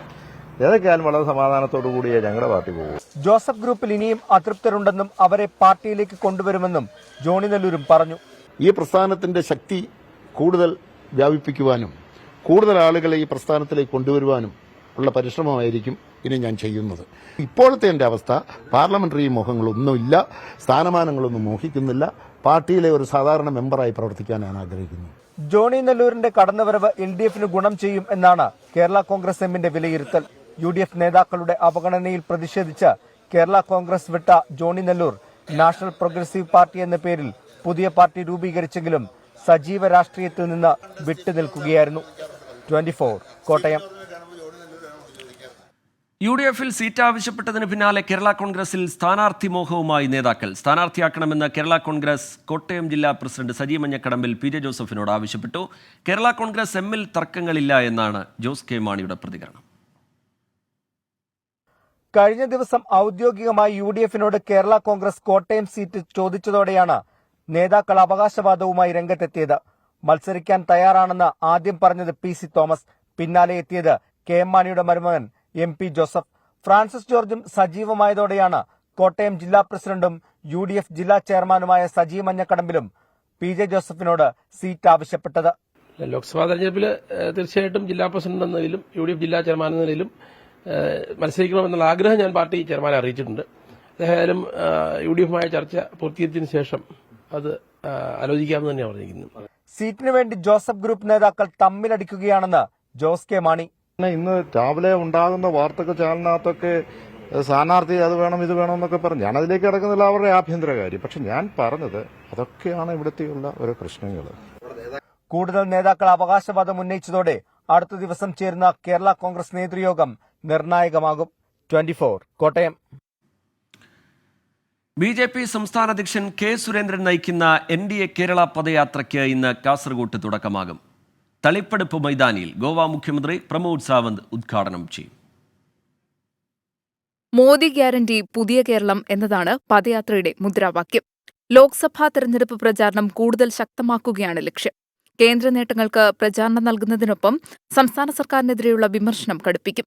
കേരളത്തിലെ പ്രതിസന്ധിക്ക് കാരണം കേന്ദ്രമാണ് എന്ന് വരുത്തി തീർക്കാനുള്ള പാഴ്വേലയാണ് നടക്കുന്നത് എന്ന് K സുരേന്ദ്രൻ. കേരളത്തിന്റെ എല്ലാ പ്രതിസന്ധിക്കും കാരണം മോദിയാണ്, BJP ആണ് എന്നുള്ള ഒരു ധാരണ സൃഷ്ടിക്കാനുള്ള ഒരു പാഴ്വേലയാണ് ഇവിടെ നടക്കുന്നത്. കേരളം കടക്കണിയിലായതിന് നരേന്ദ്രമോദി ഉത്തരവാദിയല്ല. കേരളത്തിന്റെ വികസന മുരടിപ്പിനും കടക്കെണിക്കും സാമ്പത്തിക പ്രതിസന്ധിക്കും ഒരു തരത്തിലും ഉത്തരവാദിയല്ലാത്ത കേന്ദ്ര സർക്കാരിനെ നരേന്ദ്രമോദി സർക്കാരിനെതിരായിട്ട് ഒരു പ്രചാരണം നടത്തിക്കളയാം എന്നാണ് ഇപ്പോൾ അവർ വിചാരിക്കുന്നത്. അത് കേരള ജനത അംഗീകരിക്കാൻ പോകുന്നില്ല. പൊതുസമ്മേളനങ്ങളിൽ കേന്ദ്രമന്ത്രിമാർ ഉൾപ്പെടെ ദേശീയ നേതാക്കളെ എത്തിക്കാനാണ് നീക്കം.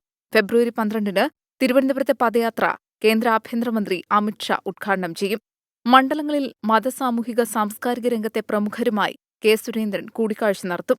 ലോക്സഭാ മണ്ഡലങ്ങളിലൂടെയുള്ള ഒരു മാസത്തെ പര്യടനം ഫെബ്രുവരി 27-ന് പാലക്കാട് സമാപിക്കും. 24 കാസർഗോഡ്.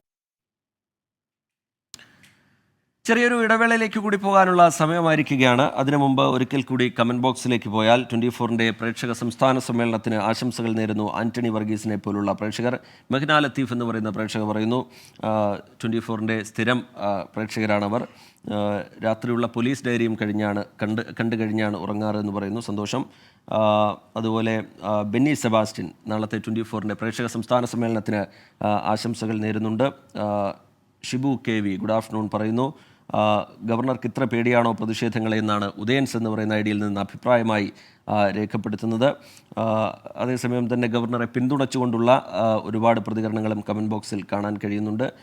ശ്രീകാന്ത് പോറ്റിയെ പോലുള്ള നസീർ കളത്തിലിനെ പോലുള്ള പ്രേക്ഷകർ ഗുഡ് ആഫ്റ്റർനൂൺ പറയുന്നു. മുഖ്യമന്ത്രിക്ക് സുരക്ഷ ഒരുക്കുന്നത് പോലെ ഗവർണർക്കും പോലീസ് സുരക്ഷ ഒരുക്കേണ്ടേ എന്നുള്ള ചോദ്യം ഒരു പ്രേക്ഷകൻ ഉയർത്തുന്നു. വാർത്തകളിലേക്ക് വീണ്ടും. റിപ്പബ്ലിക് ദിന പരേഡ് വാഹന വിവാദത്തിൽ മന്ത്രിക്ക് അതൃപ്തി.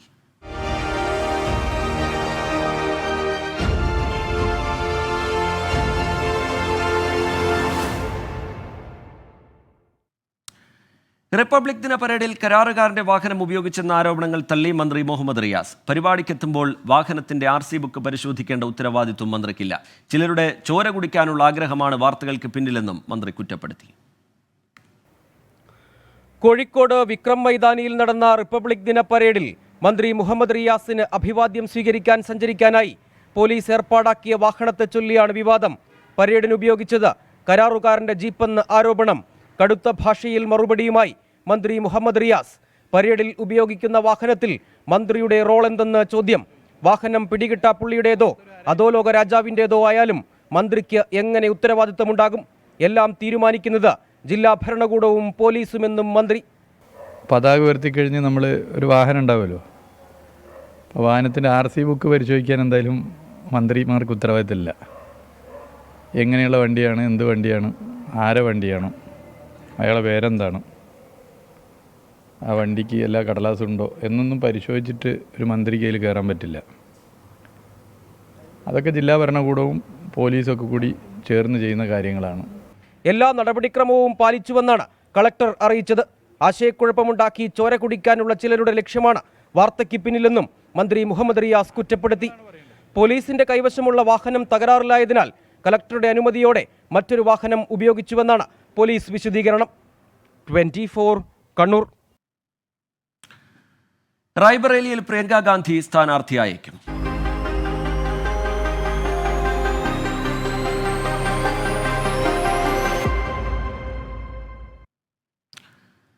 അടുത്ത ലോക്സഭാ തെരഞ്ഞെടുപ്പിൽ സോണിയാഗാന്ധി സ്ഥാനാർത്ഥിയായേക്കില്ല. പ്രിയങ്ക ഗാന്ധിയെ റായ്ബറേലിയിലേക്ക്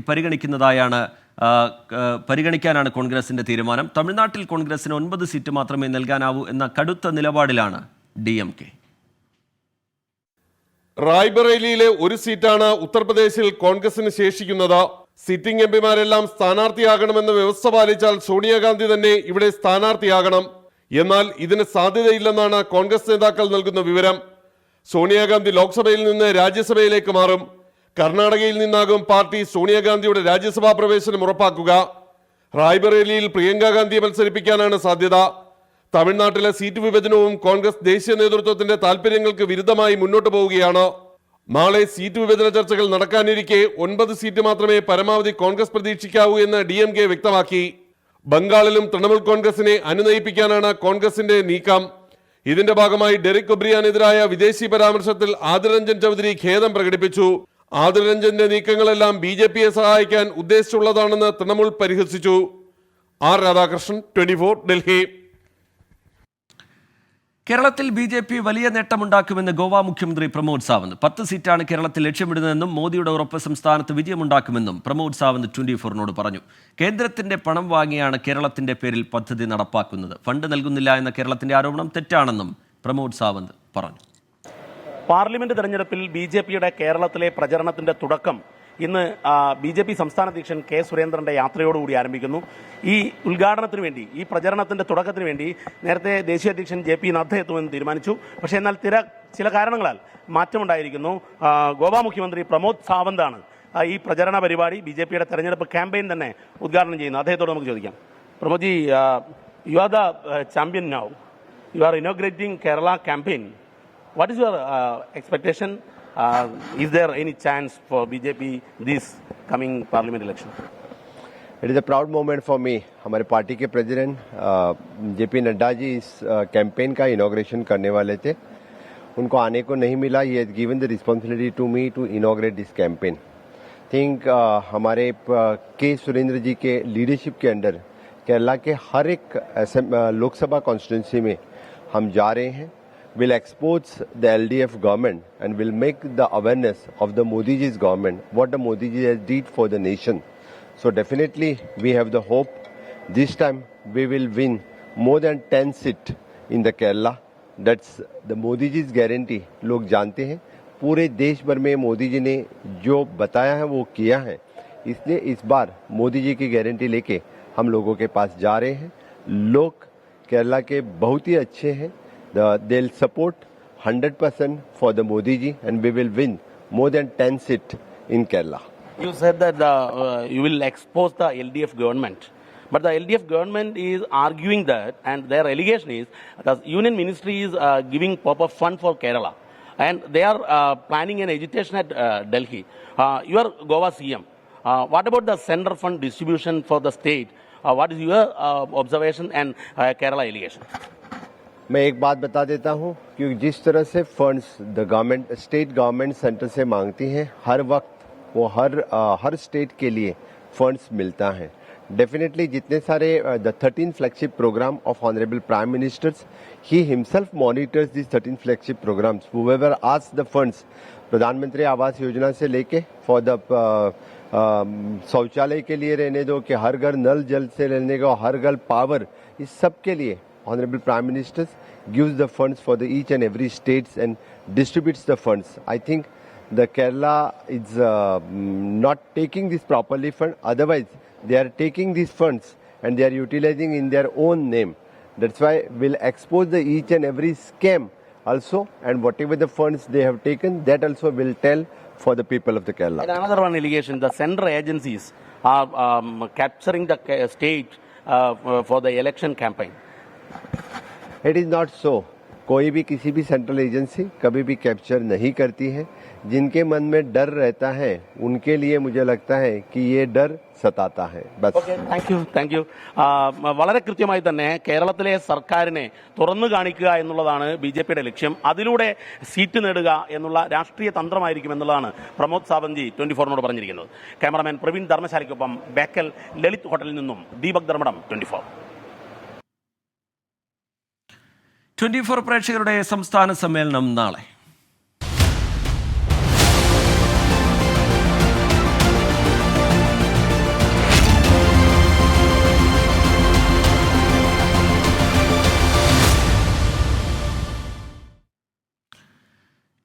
പ്രേക്ഷകരുടെ സംസ്ഥാന സമ്മേളനം നാളെ കൊച്ചി കടവന്ത്ര രാജീവ് ഗാന്ധി ഇൻഡോർ സ്റ്റേഡിയത്തിൽ നടക്കും. ഉച്ചയ്ക്ക് 2 മണി മുതൽ വൈകിട്ട് 6 മണി വരെയാണ് പരിപാടി. സമ്മേളനത്തിന്റെ അവസാനഘട്ട ഒരുക്കങ്ങൾ പൂർത്തിയായി.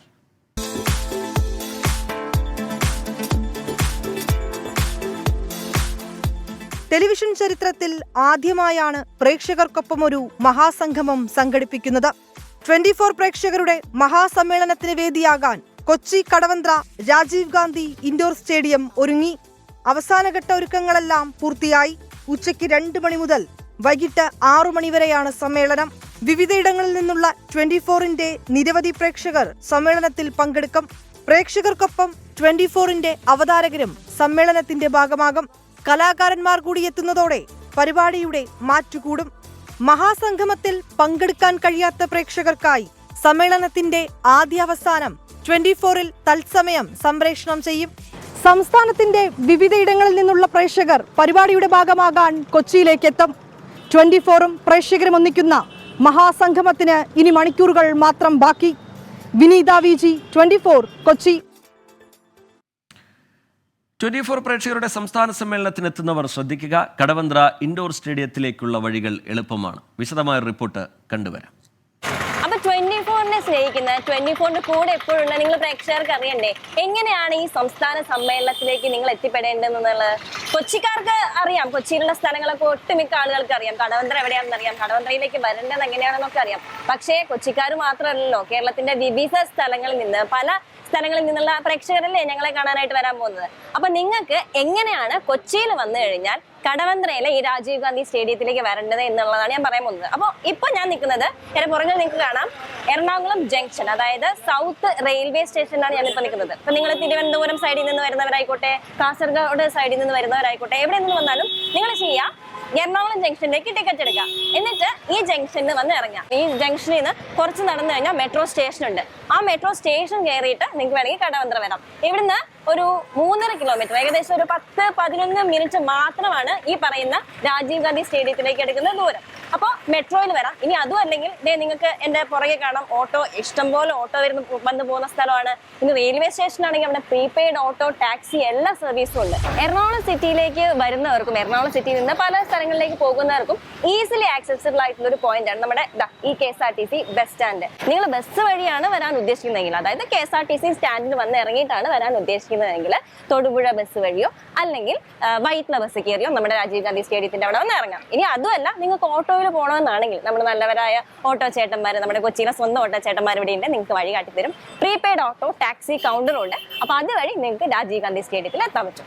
അപ്പൊ നമ്മൾ ഇപ്പോൾ ഉള്ളത് എറണാകുളം ജംഗ്ഷൻ പോലെ തന്നെ അത്രയും തന്നെ പ്രധാനപ്പെട്ട ഒരു റെയിൽവേ സ്റ്റേഷനായ എറണാകുളം ടൗൺ അല്ലെങ്കിൽ എറണാകുളം നോർത്ത് റെയിൽവേ സ്റ്റേഷനാണ്. നിങ്ങൾ വരുന്നത് ഈ നോർത്തിലേക്കാണെങ്കിൽ, നോർത്ത് റെയിൽവേ സ്റ്റേഷനിലേക്കാണ് നിങ്ങൾ വരാൻ ഉദ്ദേശിക്കുന്നതെങ്കിൽ ഇവിടെ നിന്ന് ഏകദേശം ഒരു 200 മീറ്റർ മാത്രം മാറിയിട്ട് നമുക്ക് ഒരു ബസ് സ്റ്റോപ്പ് ഉണ്ട്. അതും അല്ലെങ്കിൽ ഈ പറഞ്ഞ പോലെ 200 മീറ്റർ മാറി കഴിഞ്ഞാൽ മെട്രോ സ്റ്റേഷൻ ഉണ്ട്. നോർത്ത് മെട്രോ സ്റ്റേഷനാണ്. അപ്പോൾ ആ നോർത്ത് മെട്രോ സ്റ്റേഷനിൽ വന്ന് അതുവഴി നിങ്ങൾക്ക് കടവന്ത്ര ഏകദേശം ഒരു 3-4 സ്റ്റോപ്പുകൾ മാത്രമേ ഉണ്ടാവുള്ളൂ ഈ കടവന്ത്ര സ്റ്റോപ്പിലേക്ക്. അപ്പൊ അവിടെ വന്നു കഴിഞ്ഞാൽ നിങ്ങൾക്ക് എത്രയും പെട്ടെന്ന് നമ്മുടെ വെന്യൂലേക്ക് എത്തിച്ചേരാൻ സാധിക്കും. ഇനി അതും അല്ലെങ്കിൽ ഇവിടെ ഇഷ്ടംപോലെ ഓട്ടോ സർവീസ് ഉണ്ട്. നമ്മൾ ജംഗ്ഷനിൽ കണ്ട പോലെ തന്നെ പ്രീപെയ്ഡ് ഓട്ടോ സർവീസ് ഉണ്ട്. അതെടുത്ത് നിങ്ങൾക്ക് വേണമെങ്കിൽ കടവന്ത്ര രാജീവ് ഗാന്ധി സ്റ്റേഡിയത്തിൽ വരാം.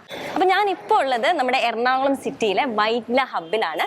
ലോങ് റൂട്ടിലേക്ക് പോകുന്ന KSRTCകളും അതുപോലെ ഷോർട്ട് റൂട്ടിലേക്ക് പോകുന്ന പ്രൈവറ്റ് ബസ്സുകളും അടക്കം എല്ലാ ബസ്സുകളും എത്തിച്ചേരുന്ന ഒരു മെയിൻ സെന്റർ ആണ് നമ്മുടെ വൈറ്റ്ല ഹബ് എന്ന് പറയുന്നത്. അപ്പൊ 24ന്റെ ഈ പ്രേക്ഷകർക്കുമായിട്ടുള്ള സംസ്ഥാന സമ്മേളനത്തിൽ പങ്കെടുക്കാൻ എത്തുന്ന നിങ്ങൾ ഇനി ഈ വൈറ്റ്ല ഹബിലാണ് എത്തുന്നതെങ്കിൽ നിങ്ങൾക്ക് ഇവിടുന്ന് കടവന്ത്രയിലേക്ക് എല്ലാ സമയവും ബസ് സർവീസ് ഉണ്ടായിരിക്കും. അതുകൂടാതെ ഇനി ബസ്സിലല്ല നിങ്ങൾക്ക് വരേണ്ടത്, മെട്രോ സ്റ്റേഷനെ ആശ്രയിക്കാനാണ് നിങ്ങൾക്ക് താല്പര്യമെങ്കിൽ മെട്രോ സ്റ്റേഷൻ ഇവിടെ അടുത്ത് തന്നെ ഉണ്ട്.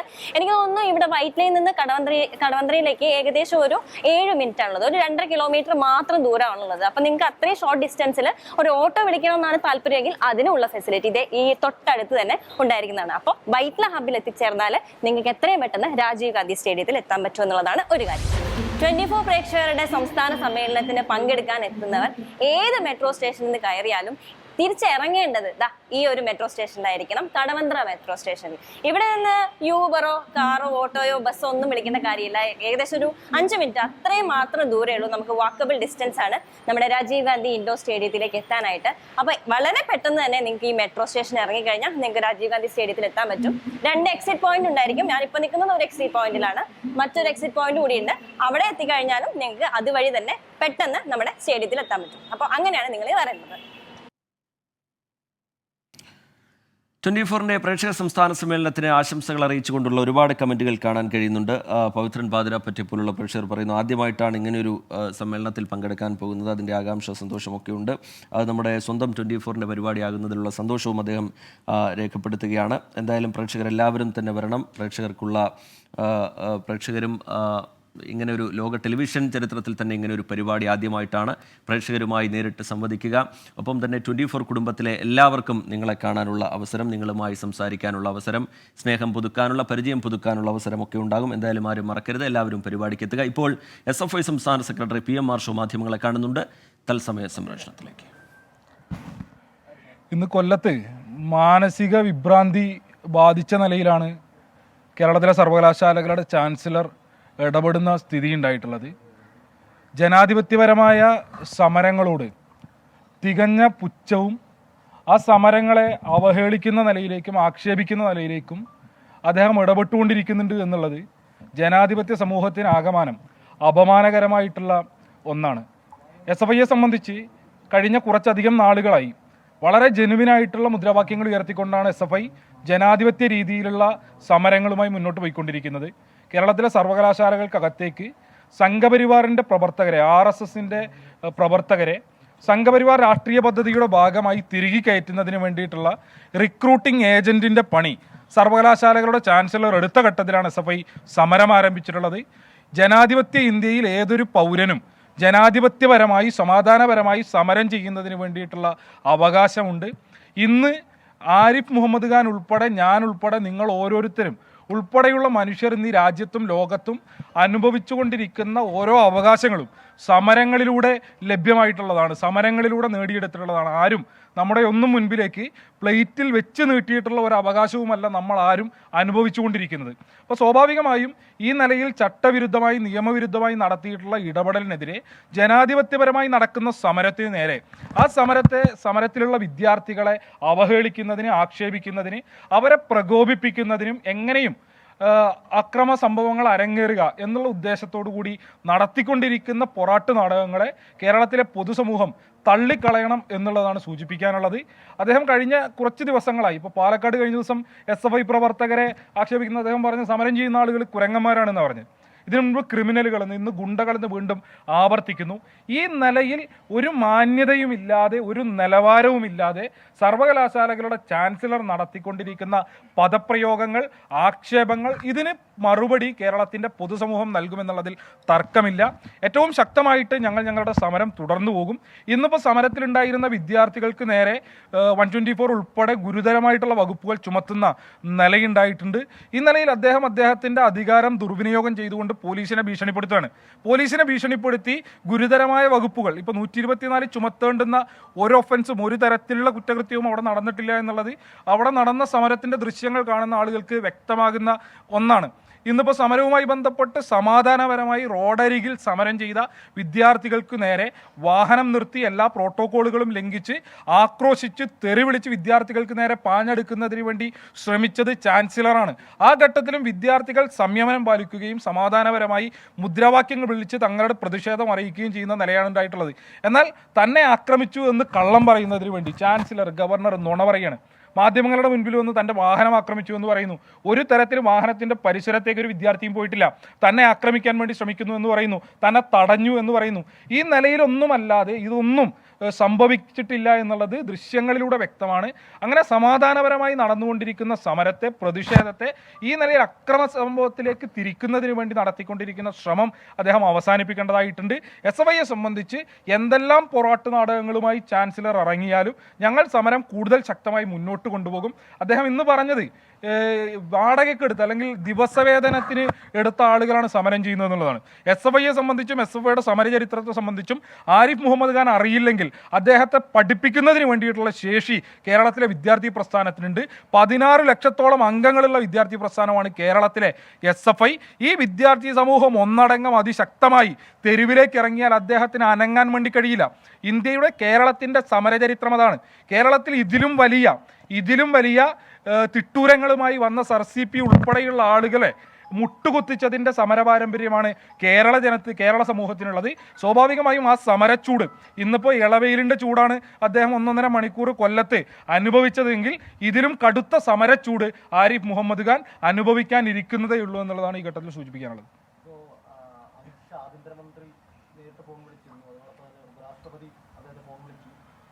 ആഭ്യന്തര മന്ത്രാലയത്തിലേക്ക് ഒരു പരാതി എന്ന നിലയ്ക്ക് അദ്ദേഹം കാര്യങ്ങൾ ധരിപ്പിച്ചിട്ടുണ്ട്. ഇപ്പോൾ FIRന്റെ കേന്ദ്രത്തിലേക്ക് അയക്കുമെന്നൊക്കെ പറയുന്നുണ്ട്. അപ്പോൾ അതൊക്കെ എങ്ങനെയാണ്? അല്ല, ഏത് നിലയിലും ഇപ്പോൾ അദ്ദേഹത്തെ ആക്രമിച്ചു എന്ന് പറയുന്ന ഒരു നെറേറ്റീവ് ഉണ്ടാക്കുന്നതിന് വേണ്ടിയാണ് അദ്ദേഹം ശ്രമിച്ചുകൊണ്ടിരിക്കുന്നത്. സ്വാഭാവികമായും ചില മാധ്യമങ്ങൾ ഉൾപ്പെടെ ആ നിലയിലുള്ള നെറേറ്റീവ് സൃഷ്ടിക്കുന്നതിന് വേണ്ടി ശ്രമം നടത്തിക്കൊണ്ടിരിക്കുന്നത്. ചില ഫ്ലാഷ് ന്യൂസുകൾ കണ്ടു, അദ്ദേഹത്തിൻ്റെ വാഹനത്തിന് നേരെ, അദ്ദേഹം തന്നെ പറഞ്ഞു ശേഷം അദ്ദേഹത്തിൻ്റെ വാഹനത്തെ ആക്രമിച്ചു എന്നുള്ള നിലയിലൊക്കെ പ്രചരിപ്പിക്കുന്നതിന് വേണ്ടി ശ്രമം നടത്തിക്കൊണ്ടിരിക്കുന്നുണ്ട്. അപ്പോൾ അദ്ദേഹത്തിന് സാധ്യമായ എല്ലാ സാധ്യതകളും അദ്ദേഹം ഉപയോഗിച്ചു കൊള്ളുക എന്നുള്ളതാണ്. എന്തെല്ലാം ഉപയോഗിച്ചു കഴിഞ്ഞാലും ഈ രാജ്യത്ത് സമാധാനപരമായി പ്രതിഷേധിക്കുന്നതിന് വേണ്ടി, വിയോജിപ്പറിയിക്കുന്നതിന് വേണ്ടിയുള്ള ഓരോ പൗരൻ്റെയും സ്വാതന്ത്ര്യമുണ്ട്, അവകാശമുണ്ട്. ആ അവകാശത്തെ ഞങ്ങൾ വിനിയോഗിച്ചുകൊണ്ടേയിരിക്കും.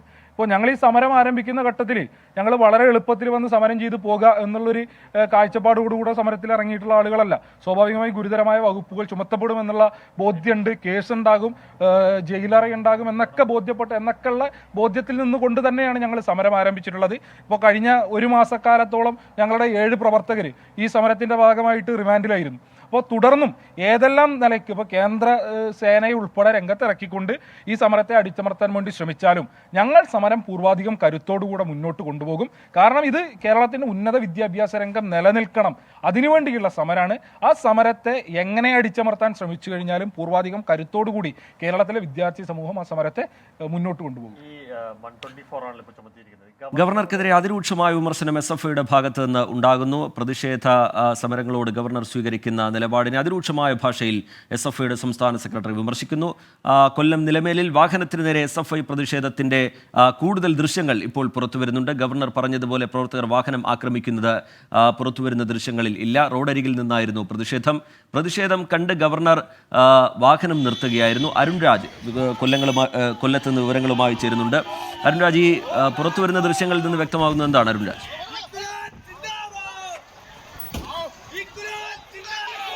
ശ്രീജിത്ത്, ഇപ്പോൾ നമ്മൾ പുറത്തുവിടുന്ന ദൃശ്യം അത് ഗവർണർ മുമ്പ് പറഞ്ഞ ആ നിലപാട് അല്ലെങ്കിൽ ആ പറഞ്ഞ വസ്തുതയ്ക്ക് വിരുദ്ധമാണ്. ഗവർണർ നേരത്തെ പറഞ്ഞത് തന്റെ വാഹനത്തിന് നേരെ SFIയുടെ പ്രവർത്തകർ പ്രതിഷേധവുമായി പാഞ്ഞെടുത്തു, തന്റെ വാഹനത്തിന് ചില്ലിൽ അടിച്ചപ്പോഴാണ് താൻ ഈ വാഹനം നിർത്തിയത് എന്നതാണ്. പക്ഷേ ഈ പുറത്തു വരുന്ന ദൃശ്യങ്ങളിൽ എങ്ങും തന്നെ ഈ പ്രവർത്തകർ വാഹനത്തിനടുത്തേക്ക് പാഞ്ഞു വരുന്നതായി കാണുന്നില്ല. റോഡിന്റെ സൈഡിൽ ബാനറുമായി നിന്ന് SFIയുടെ പ്രവർത്തകർ പ്രതിഷേധിക്കുകയായിരുന്നു. പോലീസ് ഇവരെ പ്രതിരോധിക്കുകയും ചെയ്യുന്നുണ്ട്. ഇതിനിടയിൽ ആദ്യത്തെ 2 പോലീസ് വാഹനം കടന്നു പോകുന്നതിന് മൂന്നാമത്തെ അകമ്പടി വാഹനം, ആ ഗവർണർ തൊട്ടുമുമ്പിലുള്ള വാഹനം എത്തുമ്പോഴാണ് ഈ ഗവർണർ വാഹനം നിർത്തുന്നത്. വാഹനം നിർത്തി ഗവർണറാണ് ഈ പ്രതിഷേധക്കാരുടെ അടുത്തേക്ക് ഈ പാഞ്ഞെടുക്കുന്നത്. നേരത്തെ തിരുവനന്തപുരത്ത് കണ്ട അതേ ദൃശ്യങ്ങൾ തന്നെയാണ് നമുക്ക് ഇവിടെയും കാണാൻ കഴിയുന്നത്. ഗവർണർ ഈ പ്രതിഷേധക്കാരുടെ അടുത്തേക്ക് എത്തുകയും ഈ ബാനർ താക്കാൻ ആവശ്യപ്പെടുകയും ചെയ്യുന്നു. തുടർന്ന് ഈ അടുത്ത് നിന്ന പോലീസ് ഉദ്യോഗസ്ഥരോട് ഈ ബാനർ നീക്കം ചെയ്യാൻ ഗവർണർ തന്നെയാണ് നിർദ്ദേശിക്കുന്നത്. അപ്പോഴും SFIയുടെ പ്രതിഷേധം ആ റോഡരികിൽ തുടരുകയായിരുന്നു. ഗവർണറുടെ വാഹനത്തിന് മുമ്പിലേക്കോ ഗവർണറുടെ വാഹനത്തിന്റെ അടുത്തേക്കോ SFIയുടെ പ്രവർത്തകർ എത്തിയില്ല എന്ന് തെളിയിക്കുന്ന ചില ദൃശ്യങ്ങളാണ് ഇപ്പോൾ പുറത്തു വരുന്നത്. അതായത് ഗവർണർ പറഞ്ഞതിന് വിരുദ്ധമായിട്ടുള്ള ചില ദൃശ്യങ്ങൾ കൂടി ഇപ്പോൾ സാമൂഹ്യ മാധ്യമങ്ങൾ വഴി പുറത്തേക്ക് എത്തുന്നുണ്ട്. നേരത്തെ SFIയുടെ സംസ്ഥാന സെക്രട്ടറിയും ഇതേ കാര്യങ്ങൾ തന്നെയാണ് ആവർത്തിക്കുകയും ചെയ്തത്. റിജിത്ത്. ശരി, അരുൺ രാജ് കൊല്ലത്ത് നിന്ന് വിവരങ്ങൾ നൽകുകയായിരുന്നു. ഇപ്പോൾ നേരത്തെ നടന്ന കൊല്ലത്ത് നമ്മൾ കണ്ട നാടകീയ സംഭവ വികാസങ്ങളിൽ കൂടുതൽ ദൃശ്യങ്ങൾ പുറത്തു വരികയാണ്. കൊല്ലം നിലമേലിൽ വാഹനത്തിന് നേരെ SFI പ്രതിഷേധത്തിൻ്റെ കൂടുതൽ ദൃശ്യങ്ങളാണ് ഇപ്പോൾ പുറത്തു വരുന്നത്. ഗവർണർ പറഞ്ഞതുപോലെ പ്രവർത്തകർ വാഹനം ആക്രമിക്കുന്നത് ഈ പുറത്തു വരുന്ന ദൃശ്യങ്ങളില്ല, വാഹനത്തിന് നേരെ പാഞ്ഞെടുക്കുന്നത് ഈ ദൃശ്യങ്ങളിൽ ഇല്ല. നേരത്തെ ഗവർണർ അത്തരത്തിൽ ചില പ്രതികരണങ്ങൾ നടത്തിയിരുന്നു. റോഡരികിൽ നിന്നുകൊണ്ടായിരുന്നു SFIയുടെ പ്രതിഷേധം കണ്ട് ഗവർണറുടെ വാഹനം നിർത്തുകയായിരുന്നു. പിന്നീട് ഗവർണർ അവിടെ നിന്ന് പുറത്തേക്ക് ഇറങ്ങി വരികയായിരുന്നു. ഇപ്പോൾ അതിൻ്റെ ദൃശ്യങ്ങളാണ് പ്രേക്ഷകർ 24-ലൂടെ കണ്ടുകൊണ്ടിരിക്കുന്നത്. അരുൺരാജ് തുടരുന്നുണ്ട് വിവരങ്ങളുമായി കൊല്ലത്ത് നിന്ന്. അരുൺരാജ് തുടരാം. അരുൺരാജ്. ശ്രീജിത്ത്, ഈ ഗവർണർ ഈ സംഭവവുമായി ബന്ധപ്പെട്ട മാധ്യമങ്ങളോട് പ്രതികരിച്ചു തുടങ്ങിയപ്പോൾ ആദ്യം തന്നെ പറഞ്ഞത് പ്രതിഷേധങ്ങൾ ഉണ്ടാകട്ടെ, തനിക്ക് ഭയമില്ല, പക്ഷേ തന്റെ വാഹനത്തിന് നേരെ വന്നാൽ ആ പ്രതിഷേധങ്ങളെ കൈയും കെട്ടി നോക്കിയിരിക്കില്ല. താൻ തിരുവനന്തപുരത്ത് വെച്ച് ഇത് പറഞ്ഞതാണ്. തന്റെ വാഹനത്തിന്റെ ചില്ലിന് നേരെ പ്രതിഷേധക്കാർ അടുത്തെത്തുകയും ചില്ലിൽ ഇടിച്ചപ്പോഴാണ് താൻ വാഹനം നിർത്തി പുറത്തിറങ്ങിയത് എന്നായിരുന്നു ഗവർണറുടെ ആദ്യ സ്റ്റേറ്റ്മെന്റ്. പക്ഷേ ആ സ്റ്റേറ്റ്മെന്റ് പൂർണ്ണമായും തെറ്റെന്ന് തെളിയിക്കുന്ന ദൃശ്യങ്ങളാണ് ഇപ്പോൾ പുറത്തു വരുന്നത്. കാരണം ഗവർണർ കൊട്ടാരക്കരയിലേക്കുള്ള പരിപാടിയിലേക്ക് വരികയാണ്. നിലമേൽ വെച്ച് ഈ സൈഡിൽ, അതായത് റോഡരികിൽ, MC റോഡരികിൽ സ്വാഭാവികമായും അതിനു മുമ്പ് തന്നെ പ്രതിഷേധക്കാരുണ്ടായിരുന്നു. അവിടെ പോലീസും സജ്ജമായിരുന്നു. ഈ പോലീസിനെ മറികടന്നുകൊണ്ട് പ്രവർത്തകർ ആരും തന്നെ ഗവർണറുടെ വാഹനത്തിനടുത്തേക്ക് എത്തുന്നില്ല. പക്ഷേ ഈ പ്രതിഷേധക്കാരെ കണ്ട് ഗവർണറുടെ വാഹനം അവിടെ നിർത്തുകയായിരുന്നു. ആവർത്തിച്ചൊരു പോലീസ് ഉദ്യോഗസ്ഥർ വാഹനം മുന്നോട്ടെടുക്കാൻ ആവശ്യപ്പെട്ടെങ്കിലും ഗവർണർ വാഹനം നിർത്തി പുറത്തേക്ക് ഇറങ്ങുന്ന കാഴ്ചയാണ് കണ്ടത്. ഒടുവിൽ ഗവർണർ പുറത്തിറങ്ങിയതിന് പിന്നാലെ ആ സമീപത്ത് നിന്ന പോലീസ് ഉദ്യോഗസ്ഥരെല്ലാം ആ ഗവർണറുടെ അടുത്തേക്ക് എത്തുന്നുണ്ട്. പക്ഷേ അപ്പോഴും ഗവർണർ പറഞ്ഞത് പ്രതിഷേധക്കാരെ മാറ്റുക, തനിക്ക് നേരെ വെച്ചിരിക്കുന്ന ആ ബോർഡ് മാറ്റുക എന്നുള്ളതാണ്. ആ പോലീസ് ഉദ്യോഗസ്ഥർ ആവർത്തിച്ച് പറയുന്നുണ്ട്. വാഹനത്തിൽ കയറാൻ ഗവർണറോട് അഭ്യർത്ഥിച്ചെങ്കിൽ പോലും ഗവർണർ അത് കൂട്ടാക്കാതെ പ്രതിഷേധക്കാർക്ക് നേരെ എത്തുകയും ബാനർ മാറ്റാനും പ്രതിഷേധക്കാരെ നീക്കം ചെയ്യാനുമാണ് ഗവർണർ അക്കാര്യത്തിൽ നിർദ്ദേശം നൽകിയത്. അത്തരമൊരു സാഹചര്യം ഉണ്ടായത്, അല്ലെങ്കിൽ നേരത്തെ ഗവർണർ പറഞ്ഞതിന് വിരുദ്ധമായിട്ടാണ് അവിടെ ഒരു സാഹചര്യം ഉണ്ടായത് എന്നുള്ളതാണ് ഈ ദൃശ്യം. നേരത്തെ അല്പസമയം മുമ്പാണ് SFIയുടെ സംസ്ഥാന സെക്രട്ടറി മാധ്യമങ്ങളെ കണ്ടത്. ഗവർണർക്കെതിരെ അതിരൂക്ഷമായ വിമർശനം ഉണ്ടാകുന്നു PMR ഷോയുടെ ഭാഗത്തു നിന്ന്. ഒപ്പം തന്നെ ഗവർണർ നുണ പറയുന്നു, അങ്ങനെയൊന്നും സംഭവിച്ചിട്ടില്ല, ഗവർണർ നുണ പറയുന്നു എന്ന തരത്തിലുള്ള പ്രതികരണവും SFIയുടെ ഭാഗത്തു നിന്നുണ്ടാകുന്നു. അതിനെ സാധൂകരിക്കുന്ന തരത്തിലുള്ള ദൃശ്യങ്ങളാണ് ഇപ്പോൾ പുറത്തു വന്നിട്ടുള്ളതും. അതിനിടയിലും ചില നീക്കങ്ങൾ രാജ്ഭവന്റെ ഭാഗത്തു നിന്നുണ്ടാകുന്നു. ഈ വിഷയം കേന്ദ്രത്തിന്റെ ശ്രദ്ധയിൽപ്പെടുത്താനുള്ള നീക്കങ്ങൾ ഉണ്ടാകുന്നു. അതുമായി ബന്ധപ്പെട്ടുള്ള ആശയവിനിമയങ്ങൾ നടക്കുന്നു എന്ന തരത്തിലുള്ള വിവരങ്ങൾ ഈ ഘട്ടത്തിൽ പുറത്തു വരുന്നുണ്ടല്ലോ അരുൺരാജ്. തീർച്ചയായും റിജിത്ത്, ഒരു വശത്ത് ഈ പ്രതിഷേധങ്ങളെ സംബന്ധിച്ച് വലിയ തോതിലുള്ള വാക്പ്രതിവാദങ്ങൾ നടക്കുമ്പോൾ മറ്റൊരു ഭാഗത്ത് അത് കേന്ദ്ര തലത്തിലേക്ക് ഈ വിഷയം കൂടുതൽ ശ്രദ്ധയിലേക്ക് കൊണ്ടുവരാനുള്ള ശ്രമം രാജ്ഭവന്റെ ഭാഗത്ത് നടക്കുന്നുണ്ട്. രാജ്ഭവൻ ഈ വിഷയം സെൻട്രൽ മിനിസ്ട്രി അറിയിച്ചു. ഈ ആശ്രമത്തിലെ പരിപാടിയിൽ പങ്കെടുത്തുകൊണ്ടിരുന്നപ്പോൾ പ്രധാനമന്ത്രി തന്നെ നേരിട്ട് ഗവർണറുമായി ഈ വിഷയം സംസാരിക്കുകയും ചെയ്തു. നമുക്ക് ആ ദൃശ്യങ്ങൾ കാണാം. ഗവർണർ എത്തി. ഗവർണർ സംസാരിച്ചുകൊണ്ടിരിക്കുന്നതിനിടയിലാണ് പ്രധാനമന്ത്രിയുടെ ഓഫീസിൽ നിന്ന് ഫോൺ വരുന്നത്. തുടർന്ന് പ്രധാനമന്ത്രിയുമായി അദ്ദേഹം ഈ കാര്യങ്ങൾ സംസാരിച്ചു. പ്രതികൾക്കെതിരെ FIR രജിസ്റ്റർ ചെയ്ത വിവരങ്ങളടക്കം അദ്ദേഹം പങ്കിടുകയും ചെയ്യുന്നുണ്ട്. അപ്പോഴും അദ്ദേഹം പറയുന്നൊരു കാര്യം, താൻ ഈ വിഷയത്തിൽ ഇത്ര സ്ട്രോങ് ആയി നിലപാടെടുക്കാൻ കാരണം തനിക്ക് നേരെ പ്രതിഷേധിച്ചവർക്കെതിരെ കേസുണ്ടാകണം, അത് ഭരണഘടനാപരമായ വെല്ലുവിളിയാണ് നടത്തിയത്, ആ വെല്ലുവിളിക്കെതിരെ നടപടി ഉണ്ടാകണമെന്ന ഒറ്റ ആവശ്യത്തിലാണ് താൻ ഈ കേസ് രജിസ്റ്റർ ചെയ്യണമെന്ന ആവശ്യത്തിൽ അവിടെ ഉറച്ചു നിന്നത് എന്നുകൂടി ഗവർണർ തന്റെ നിലപാടിൽ വ്യക്തമാക്കുന്നുണ്ട്. ശരി, ആർ അരുൺരാജ് വിവരങ്ങൾ നൽകുകയായിരുന്നു. ഗവർണർ പറഞ്ഞതുപോലെ SFI പ്രവർത്തകർ വാഹനം ആക്രമിക്കുന്നത് ഇപ്പോൾ പുറത്തുവരുന്ന ദൃശ്യങ്ങളിലില്ല. റോഡരികിൽ നിന്നുകൊണ്ടായിരുന്നു SFIയുടെ പ്രതിഷേധം. ആ പ്രതിഷേധം കണ്ട് ഗവർണർ വാഹനം നിർത്തുകയും ഇറങ്ങി വരികയും ചെയ്യുകയായിരുന്നു. ആർ അരുൺരാജ് അതിന്റെ വിവരങ്ങൾ നൽകുകയായിരുന്നു. വാർത്തകളിലേക്ക് വീണ്ടും 24 സംഘടിപ്പിക്കുന്ന സംസ്ഥാന സമ്മേളനത്തെക്കുറിച്ച് നമ്മൾ സംസാരിക്കുന്നതിനിടയിലാണ് PMR ഷോയുടെ വാർത്താ സമ്മേളനം വന്നത്. ഗവർണറുടെ അസാധാരണ നടപടിയുമായി ബന്ധപ്പെട്ടുള്ള പുതിയ ദൃശ്യങ്ങൾ പുറത്തു വന്നത്. അതിനിടയിൽ അതിൻ്റെ വിവരങ്ങളിലേക്ക് പോവുകയായിരുന്നു. 24 സംഘടിപ്പിക്കുന്ന സംസ്ഥാന സമ്മേളനത്തിൽ എന്തെല്ലാം സർപ്രൈസുകളാണ് ഒരുക്കിയിരിക്കുന്നത് എന്ന ആകാംക്ഷ പ്രേക്ഷകരെ സംബന്ധിച്ചിടത്തോളം ഉണ്ടാകും. പരിപാടി ഏറെ വേറിട്ടതാകും എന്നുള്ള കാര്യത്തിൽ ആർക്കും സംശയമില്ല. ചില പ്രതികരണങ്ങൾ നമുക്ക് കാണാം. കാരണം നമ്മുടെ റൂമിൽ വരുന്ന സെലിബ്രിറ്റികളെ നേരിൽ കാണാനും അവിടെ എന്താ നടക്കുന്നതെന്നും അറിയാൻ ഭയങ്കര ഒരു ആകാംക്ഷയുണ്ട്. SK സാറിനെ കണ്ടുമുട്ടണമെന്ന് ഭയങ്കര ആഗ്രഹമുണ്ട്. എന്നും രാവിലെ ഞങ്ങൾ മോർണിംഗ് ഷോ കാണാറുണ്ട്. ഭയങ്കര ആരാധകരാണ് ഞങ്ങളെന്നും. ഞങ്ങളുടെ സാധാരണക്കാരെ നിങ്ങൾ വിളിച്ചു വരുത്തുന്നു എന്ന് കേൾക്കുമ്പോൾ ഭയങ്കര സന്തോഷം. ഒരു വെറൈറ്റി ആയിട്ടാണ് തോന്നിയത്. കാരണം ഇങ്ങനെ ഒരു സമ്മേളനം പ്രേക്ഷകർക്ക് വേണ്ടി നടത്തിയിട്ടുണ്ടോ എന്ന് ഞങ്ങൾക്ക് അറിയില്ല. ഞാനൊരു പിന്നെ ഡെയിലി വാച്ച് ചെയ്യുന്ന ഒരാളാണ് 24 ന്യൂസ് ചാനലിൽ. പിന്നെ ഡെയിലി ഞാൻ എപ്പോഴും ഒരു അപ്ഡേറ്റഡ് ആയിക്കൊണ്ടിരിക്കാൻ ഈ ന്യൂസ് നമുക്ക് ചുറ്റുമുള്ള കാര്യങ്ങളൊക്കെ എപ്പോഴും അറിയണം എന്നുള്ള ഒരു ഇതിൽ പെട്ടെന്ന് ഒരു ചാനൽ ഞാൻ ചൂസ് ചെയ്യുകയാണെങ്കിൽ 24 ആണ് ഞാൻ എപ്പോഴും ഓപ്പൺ ചെയ്യാറ്. അങ്ങനെയാണ് ഞാൻ ജസ്റ്റ് ഒരു പ്രോഗ്രാം ഉണ്ടെന്ന് പറഞ്ഞപ്പോൾ ജസ്റ്റ് ഒന്ന് ഒരു ഔട്ട് ഓഫ് ക്യൂരിയോസിറ്റി ഒന്ന് കാണണമെന്ന് തോന്നി അങ്ങനെ രജിസ്റ്റർ ചെയ്തു. എല്ലാവരും ഒന്ന് ഒരു ഗ്യാദർ ചെയ്യാന്ന് പറയുന്നത് തന്നെ നമ്മളെ സംബന്ധിച്ചിടത്തോളം ഒത്തിരി സന്തോഷമുള്ള കാര്യമാണ്. കാരണം എസ്പെഷ്യലി 24 പോലൊരു ചാനൽ ഒത്തിരി എനിക്ക് നല്ലൊരു പോപ്പുലർ ആയിട്ടൊരു ചാനലാണ്. ഓഫ് കോഴ്സ് നല്ലൊരു ഗെറ്റ് ടുഗദർ പോലെ ഒരു ഫീലാണ് എനിക്ക് വന്നത്. ആദ്യമായിട്ടാണ് ഒരു ചാനൽ ഇങ്ങനെ പ്രേക്ഷകരുടെ അഭിപ്രായങ്ങൾ ചോദിച്ചിട്ട് ഉള്ള ഒരു പരിപാടി നടത്തുന്നത്. അപ്പോൾ അതുകൊണ്ട് അതിനൊരു പ്രത്യേകത തോന്നിച്ചു. പിന്നെ ഞങ്ങൾ ആകെ കാണുന്ന ചാനൽ ഫ്ലവേഴ്സ് മാത്രമേ ഉള്ളൂ. അപ്പോൾ അതുകൊണ്ടാണ് ഞാൻ അത് ബുക്ക് ചെയ്തത്. ആദ്യത്തെ 2 ദിവസം ബുക്ക് ചെയ്തിട്ട് കിട്ടിയില്ല, എൻഗേജ്ഡ് ആയിരുന്നു. പിന്നെ ഞാൻ 3-ാമത്തെ ദിവസം 8 മണി കഴിഞ്ഞിട്ട് വിളിച്ചു. അപ്പോൾ ശ്രീകണ്ഠൻ സാറ് പറഞ്ഞായിരുന്നു ഇങ്ങനെ 8 മണി കഴിഞ്ഞിട്ടാണ് അത് ഓൺ ആകുന്നതെന്ന് പറഞ്ഞുകൊണ്ട് 8 മണി കഴിഞ്ഞ് വിളിച്ചപ്പോൾ 3-ാമത്തെ തവണ കിട്ടി. അപ്പോൾ ഞാൻ എൻ്റെയും ചേട്ടൻ്റെയും കൊച്ചിൻ്റെയും കുഞ്ഞിൻ്റെയും പേര് ബുക്ക് ചെയ്തു. നല്ലൊരു ചാനലാണ്. ഇപ്പോൾ ന്യൂസ് ചാനലാണെങ്കിലും മറ്റേ കലാപരിപാടികളാണെങ്കിലും എല്ലാം നല്ല ഒരു ഇതാണ്, നല്ല ക്വാളിറ്റി ഉള്ള ഇതാണ്. അപ്പോൾ അങ്ങനെയുള്ള ഒരു ഇത് വരുമ്പോൾ അതിൻ്റെ ഇതിനകത്ത് ആൾക്കാരെയും എല്ലാവരും ഒന്ന് അടുത്ത് കാണാം. അങ്ങനെയൊക്കെ ഉള്ള ഒരു ഇത് കൊണ്ടിട്ട് നമ്മളതിന് ഇത് ചെയ്താണ്. 24ൻ്റെ ഒരു ലോകത്തിൽ ആദ്യമായിട്ട് നടക്കുന്ന ഒരു സംഭവമാണല്ലോ. ഇതെന്താണെന്ന് അറിയാനുള്ളൊരു ജിജ്ഞാസയും പിന്നെ 24 എല്ലാവരെയും നേരിട്ട് കാണാമെന്നുള്ളൊരു ആഗ്രഹവും കൊണ്ടാണ് ഇത് വരുന്നത്. പിന്നെ പ്രത്യേകിച്ച് SKനൊക്കെ നേരിട്ട് കാണാമല്ലോ. അപ്പോൾ എല്ലാവരെയും കാണുന്നതിന് വേണ്ടിയിട്ട് നമ്മുടെ കുടുംബമായിട്ട് എല്ലാവർക്കും വന്നൊന്നൊരു ആഗ്രഹം. അപ്പോൾ നേരിട്ട് കാണാനുള്ളൊരു അവസരം കിട്ടിയപ്പോൾ ഞങ്ങൾ രജിസ്റ്റർ ചെയ്തു. ഞാൻ ഈ ഞായറാഴ്ച സംസ്ഥാന സമ്മേളനത്തിന് വരുന്നുണ്ട്. എനിക്ക് ഫ്ലവേഴ്സിന് 24ൻ്റെ എല്ലാവരും കാണണമെന്ന് ആഗ്രഹമുണ്ട്.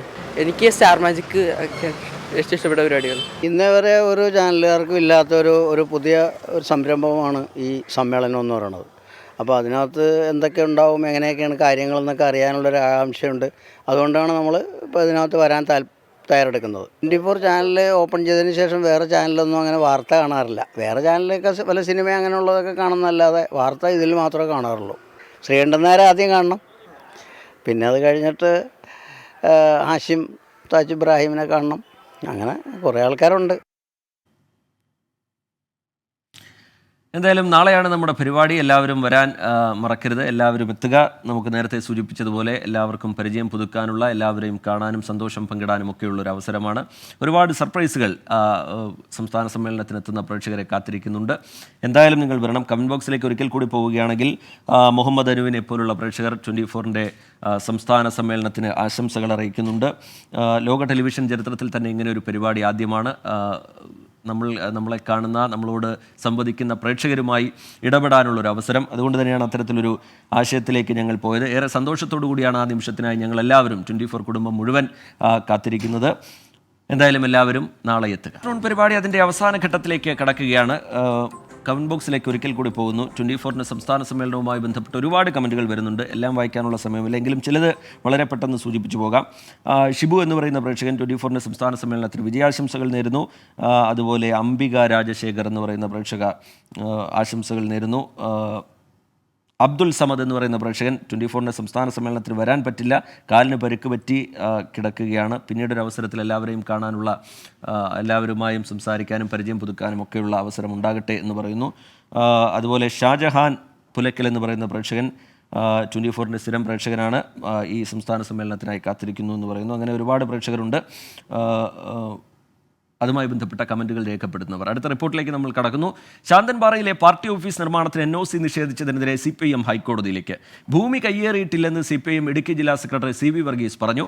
മാത്യു കുഴൽനാടന്റെ കയ്യേറ്റത്തെ ന്യായീകരിക്കാൻ ഉയർത്തിക്കൊണ്ടുവന്ന വിവാദം മാത്രമാണ് എന്നാണ് വിമർശനം. ഭൂപതിവ് ചട്ടലംഘനം, പുറമ്പോക്ക് കയ്യേറ്റം തുടങ്ങിയ കണ്ടെത്തലുകളുടെ അടിസ്ഥാനത്തിലാണ് ശാന്തൻപാറ CPIM ഏരിയ കമ്മിറ്റി ഓഫീസിന് ജില്ലാ കളക്ടർ NOC നിരസിച്ചത്. എന്നാൽ കളക്ടറുടെ കണ്ടെത്തൽ CPIM ജില്ലാ നേതൃത്വം തള്ളി. CPIM ഭൂമി കയ്യേറിയെന്നത് രാഷ്ട്രീയ ആക്രമണം മാത്രമെന്നും വസ്തുതകൾ കോടതിയെ ബോധ്യപ്പെടുത്തുമെന്നും CPIM ജില്ലാ സെക്രട്ടറി CV വർഗീസ്. അരനൂറ്റാണ്ട് കാലമായി ഞങ്ങളുടെ ഇരിക്കുന്ന പാർട്ടി ഓഫീസ് പുതിയതായി ഒരു നിർമ്മിതി എന്ന് കൊണ്ടുവരുന്നത് അത് രാഷ്ട്രീയ ആക്രമണമാണ്. ആഫീസ് നിർമ്മിക്കാൻ ഞങ്ങൾ അവിടെ പുനർനിർമ്മിക്കാൻ ഇടയായ സാഹചര്യം എന്നാന്ന് ഞങ്ങൾ ബഹുമാനപ്പെട്ട ഹൈക്കോടതി ബോധ്യപ്പെടുത്തിയിട്ടുണ്ട്. ആ ഹൈക്കോടതിയെ ബോധ്യപ്പെടുത്തിയത് ഞങ്ങൾ അവിടെ ഉണ്ടായിരുന്ന ആഫീസ് പൊളിച്ച് അതിനെ റോഡുണ്ടാക്കാൻ വേണ്ടി ചെയ്തിട്ടുള്ള കാര്യമാണ്. അതിന് നിയമപരമായ നിലപാട് സ്വീകരിച്ചു. ഞങ്ങൾ ഹൈക്കോടതിയെ സമീപിച്ചു. ഹൈക്കോടതി പോപ്പർച്ചാണ് നിങ്ങൾ അപേക്ഷ കൊടുക്കാൻ പറഞ്ഞു. അപേക്ഷ കൊടുത്തു. മാത്യു കുഴൽനാടന്റെ കയ്യേറ്റം മറച്ചുവെക്കാൻ മനഃപൂർവ്വം CPIMനെതിരെ ആരോപണം ഉന്നയിക്കുന്നതായും ആക്ഷേപമുണ്ട്. നേരത്തെ റവന്യൂ വകുപ്പിന്റെ സ്റ്റോപ്പ് മെമ്മോ അവഗണിച്ച് നടത്തിയ പാർട്ടി ഓഫീസ് നിർമ്മാണം ഹൈക്കോടതി ഇടപെട്ടാണ് തടഞ്ഞത്. ഗാർഹിക ഇതര നിർമ്മാണത്തിന് നിരോധനം നിലനിൽക്കുന്ന വില്ലേജാണ് ശാന്തൻപാറ. മാത്യു കുഴൽനാടന്റെ കയ്യേറ്റം രാഷ്ട്രീയമായുധമാക്കുന്ന CPIMന് തിരിച്ചടിയാണ് കളക്ടറുടെ റിപ്പോർട്ട്. ഏതുവിധത്തിലും റിപ്പോർട്ടിനെ പ്രതിരോധിക്കാനുള്ള നിലപാടിലാണ് CPIM. ഇടുക്കിയിൽ നിന്ന് വിഷ്ണു സുരേഷ്, 24.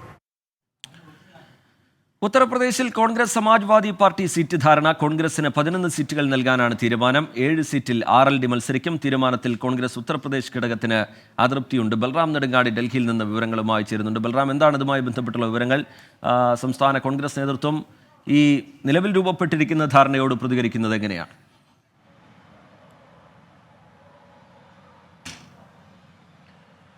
റിജിത്ത്, നിലവിൽ കോൺഗ്രസിൻ്റെതായ വന്ന പ്രതികരണങ്ങൾ എന്നുള്ളത് സംസ്ഥാന ഘടകത്തിൻ്റെതാണ്. ഉത്തർപ്രദേശ് കോൺഗ്രസിന് ഈ സീറ്റ് ധാരണയിൽ തൃപ്തിയില്ല. കൂടുതൽ സീറ്റുകൾ വേണം എന്ന ആവശ്യം, അതിന് അവകാശമുണ്ട് കോൺഗ്രസിന് എന്ന നിലപാടാണ് ഉത്തർപ്രദേശ് കോൺഗ്രസിന് ഉള്ളത്. അല്പസമയം മുമ്പാണ് സമാജ്വാദി പാർട്ടി അധ്യക്ഷൻ അഖിലേഷ് യാദവ് സീറ്റ് ധാരണ സംബന്ധിച്ച് വരുന്ന ലോക്സഭാ തെരഞ്ഞെടുപ്പിലെ കോൺഗ്രസും സമാജ്വാദി പാർട്ടിയും മറ്റ് പാർട്ടികളുമായുള്ള സീറ്റ് ധാരണ സംബന്ധിച്ചുള്ള ഔദ്യോഗിക പ്രഖ്യാപനം നടത്തിയിരിക്കുന്നത്. ഇതനുസരിച്ച് കോൺഗ്രസിന് 11 സീറ്റുകൾ വിട്ടു നൽകാൻ സമാജ്വാദി പാർട്ടി തീരുമാനിച്ചിരിക്കുന്നു എന്നും 11 ജയസാധ്യതയുള്ള മികച്ച സീറ്റുകളാണ് കോൺഗ്രസിന് നൽകുന്നത് എന്നുമാണ് അദ്ദേഹം പ്രഖ്യാപിച്ചത്. 7 സീറ്റുകൾ ആണ് RLDയുമായി ധാരണയുണ്ടാക്കിയിരിക്കുന്നത് സമാജ്വാദി പാർട്ടി. കഴിഞ്ഞ ആഴ്ച തന്നെ ഇതുമായി ബന്ധപ്പെട്ട ജയന്ത് ചൗധരിയും അഖിലേഷ് യാദവും തമ്മിൽ ചർച്ച നടത്തുകയും സീറ്റ് ധാരണയിൽ എത്തുകയും ചെയ്തിരുന്നു. പടിഞ്ഞാറൻ ഉത്തർപ്രദേശിലെ 7 സീറ്റുകൾ RLDക്ക് നൽകാൻ തീരുമാനിച്ചിരിക്കുന്നു. ഒപ്പം തന്നെ 11 സീറ്റുകളാണ് കോൺഗ്രസിന് നൽകുന്നത്. അത് വിവിധ മേഖലകളിലായാണ്. ഒരു മേഖലയിൽ മാത്രം ഒതുങ്ങുന്ന രീതിയിലല്ല കോൺഗ്രസിന് നൽകുന്ന സീറ്റുകൾ. കഴിഞ്ഞ തവണ കോൺഗ്രസ് വിജയിച്ച സീറ്റുകൾ, 2ാം സ്ഥാനത്തെത്തിയ സീറ്റുകൾ എന്നിവ പരിഗണിച്ചുകൊണ്ടാണ് ഈ 11 സീറ്റുകൾ സമാജ്വാദി പാർട്ടി തീരുമാനിച്ചിരിക്കുന്നത് എന്നാണ് ലഭ്യമാകുന്ന വിവരം. എന്നാൽ കോൺഗ്രസിനെ സംബന്ധിച്ചിടത്തോളം കോൺഗ്രസിന് 20 അതിലേറെയോ സീറ്റുകൾ ഉത്തർപ്രദേശിൽ വേണം എന്ന ഒരു നിലപാട് സംസ്ഥാന ഘടകത്തിനുണ്ട്. നേരത്തെ തന്നെ മധ്യപ്രദേശ് നിയമസഭാ തിരഞ്ഞെടുപ്പുമായി ബന്ധപ്പെട്ട് ഉണ്ടായ തർക്കത്തിന്റെ സമയത്ത് തന്നെ അഖിലേഷ് യാദവ് 65 സീറ്റുകളിൽ ഇത്തവണ സമാജ്വാദി പാർട്ടി ഉത്തർപ്രദേശിൽ മത്സരിക്കും എന്ന് പ്രഖ്യാപിച്ചിരുന്നു. ആ സാഹചര്യത്തിലേക്ക് തന്നെ നീങ്ങുന്ന ഒരു തീരുമാനത്തിലേക്ക് അദ്ദേഹം എത്തിയിരിക്കുന്നു എന്ന് വേണം നിലവിലെ സാഹചര്യത്തിൽ മനസ്സിലാക്കാൻ. ശരി, ബൽറാം നെടുങ്ങാടി ഡൽഹിയിൽ നിന്ന് വിവരങ്ങൾ നൽകുകയായിരുന്നു. നോക്കാം ഇനി ഇപ്പോഴത്തെ കാലാവസ്ഥ സമർപ്പിക്കുന്നത് ബർജർ ലോങ് ലൈഫ്. കാലങ്ങളോളം നിൽക്കും.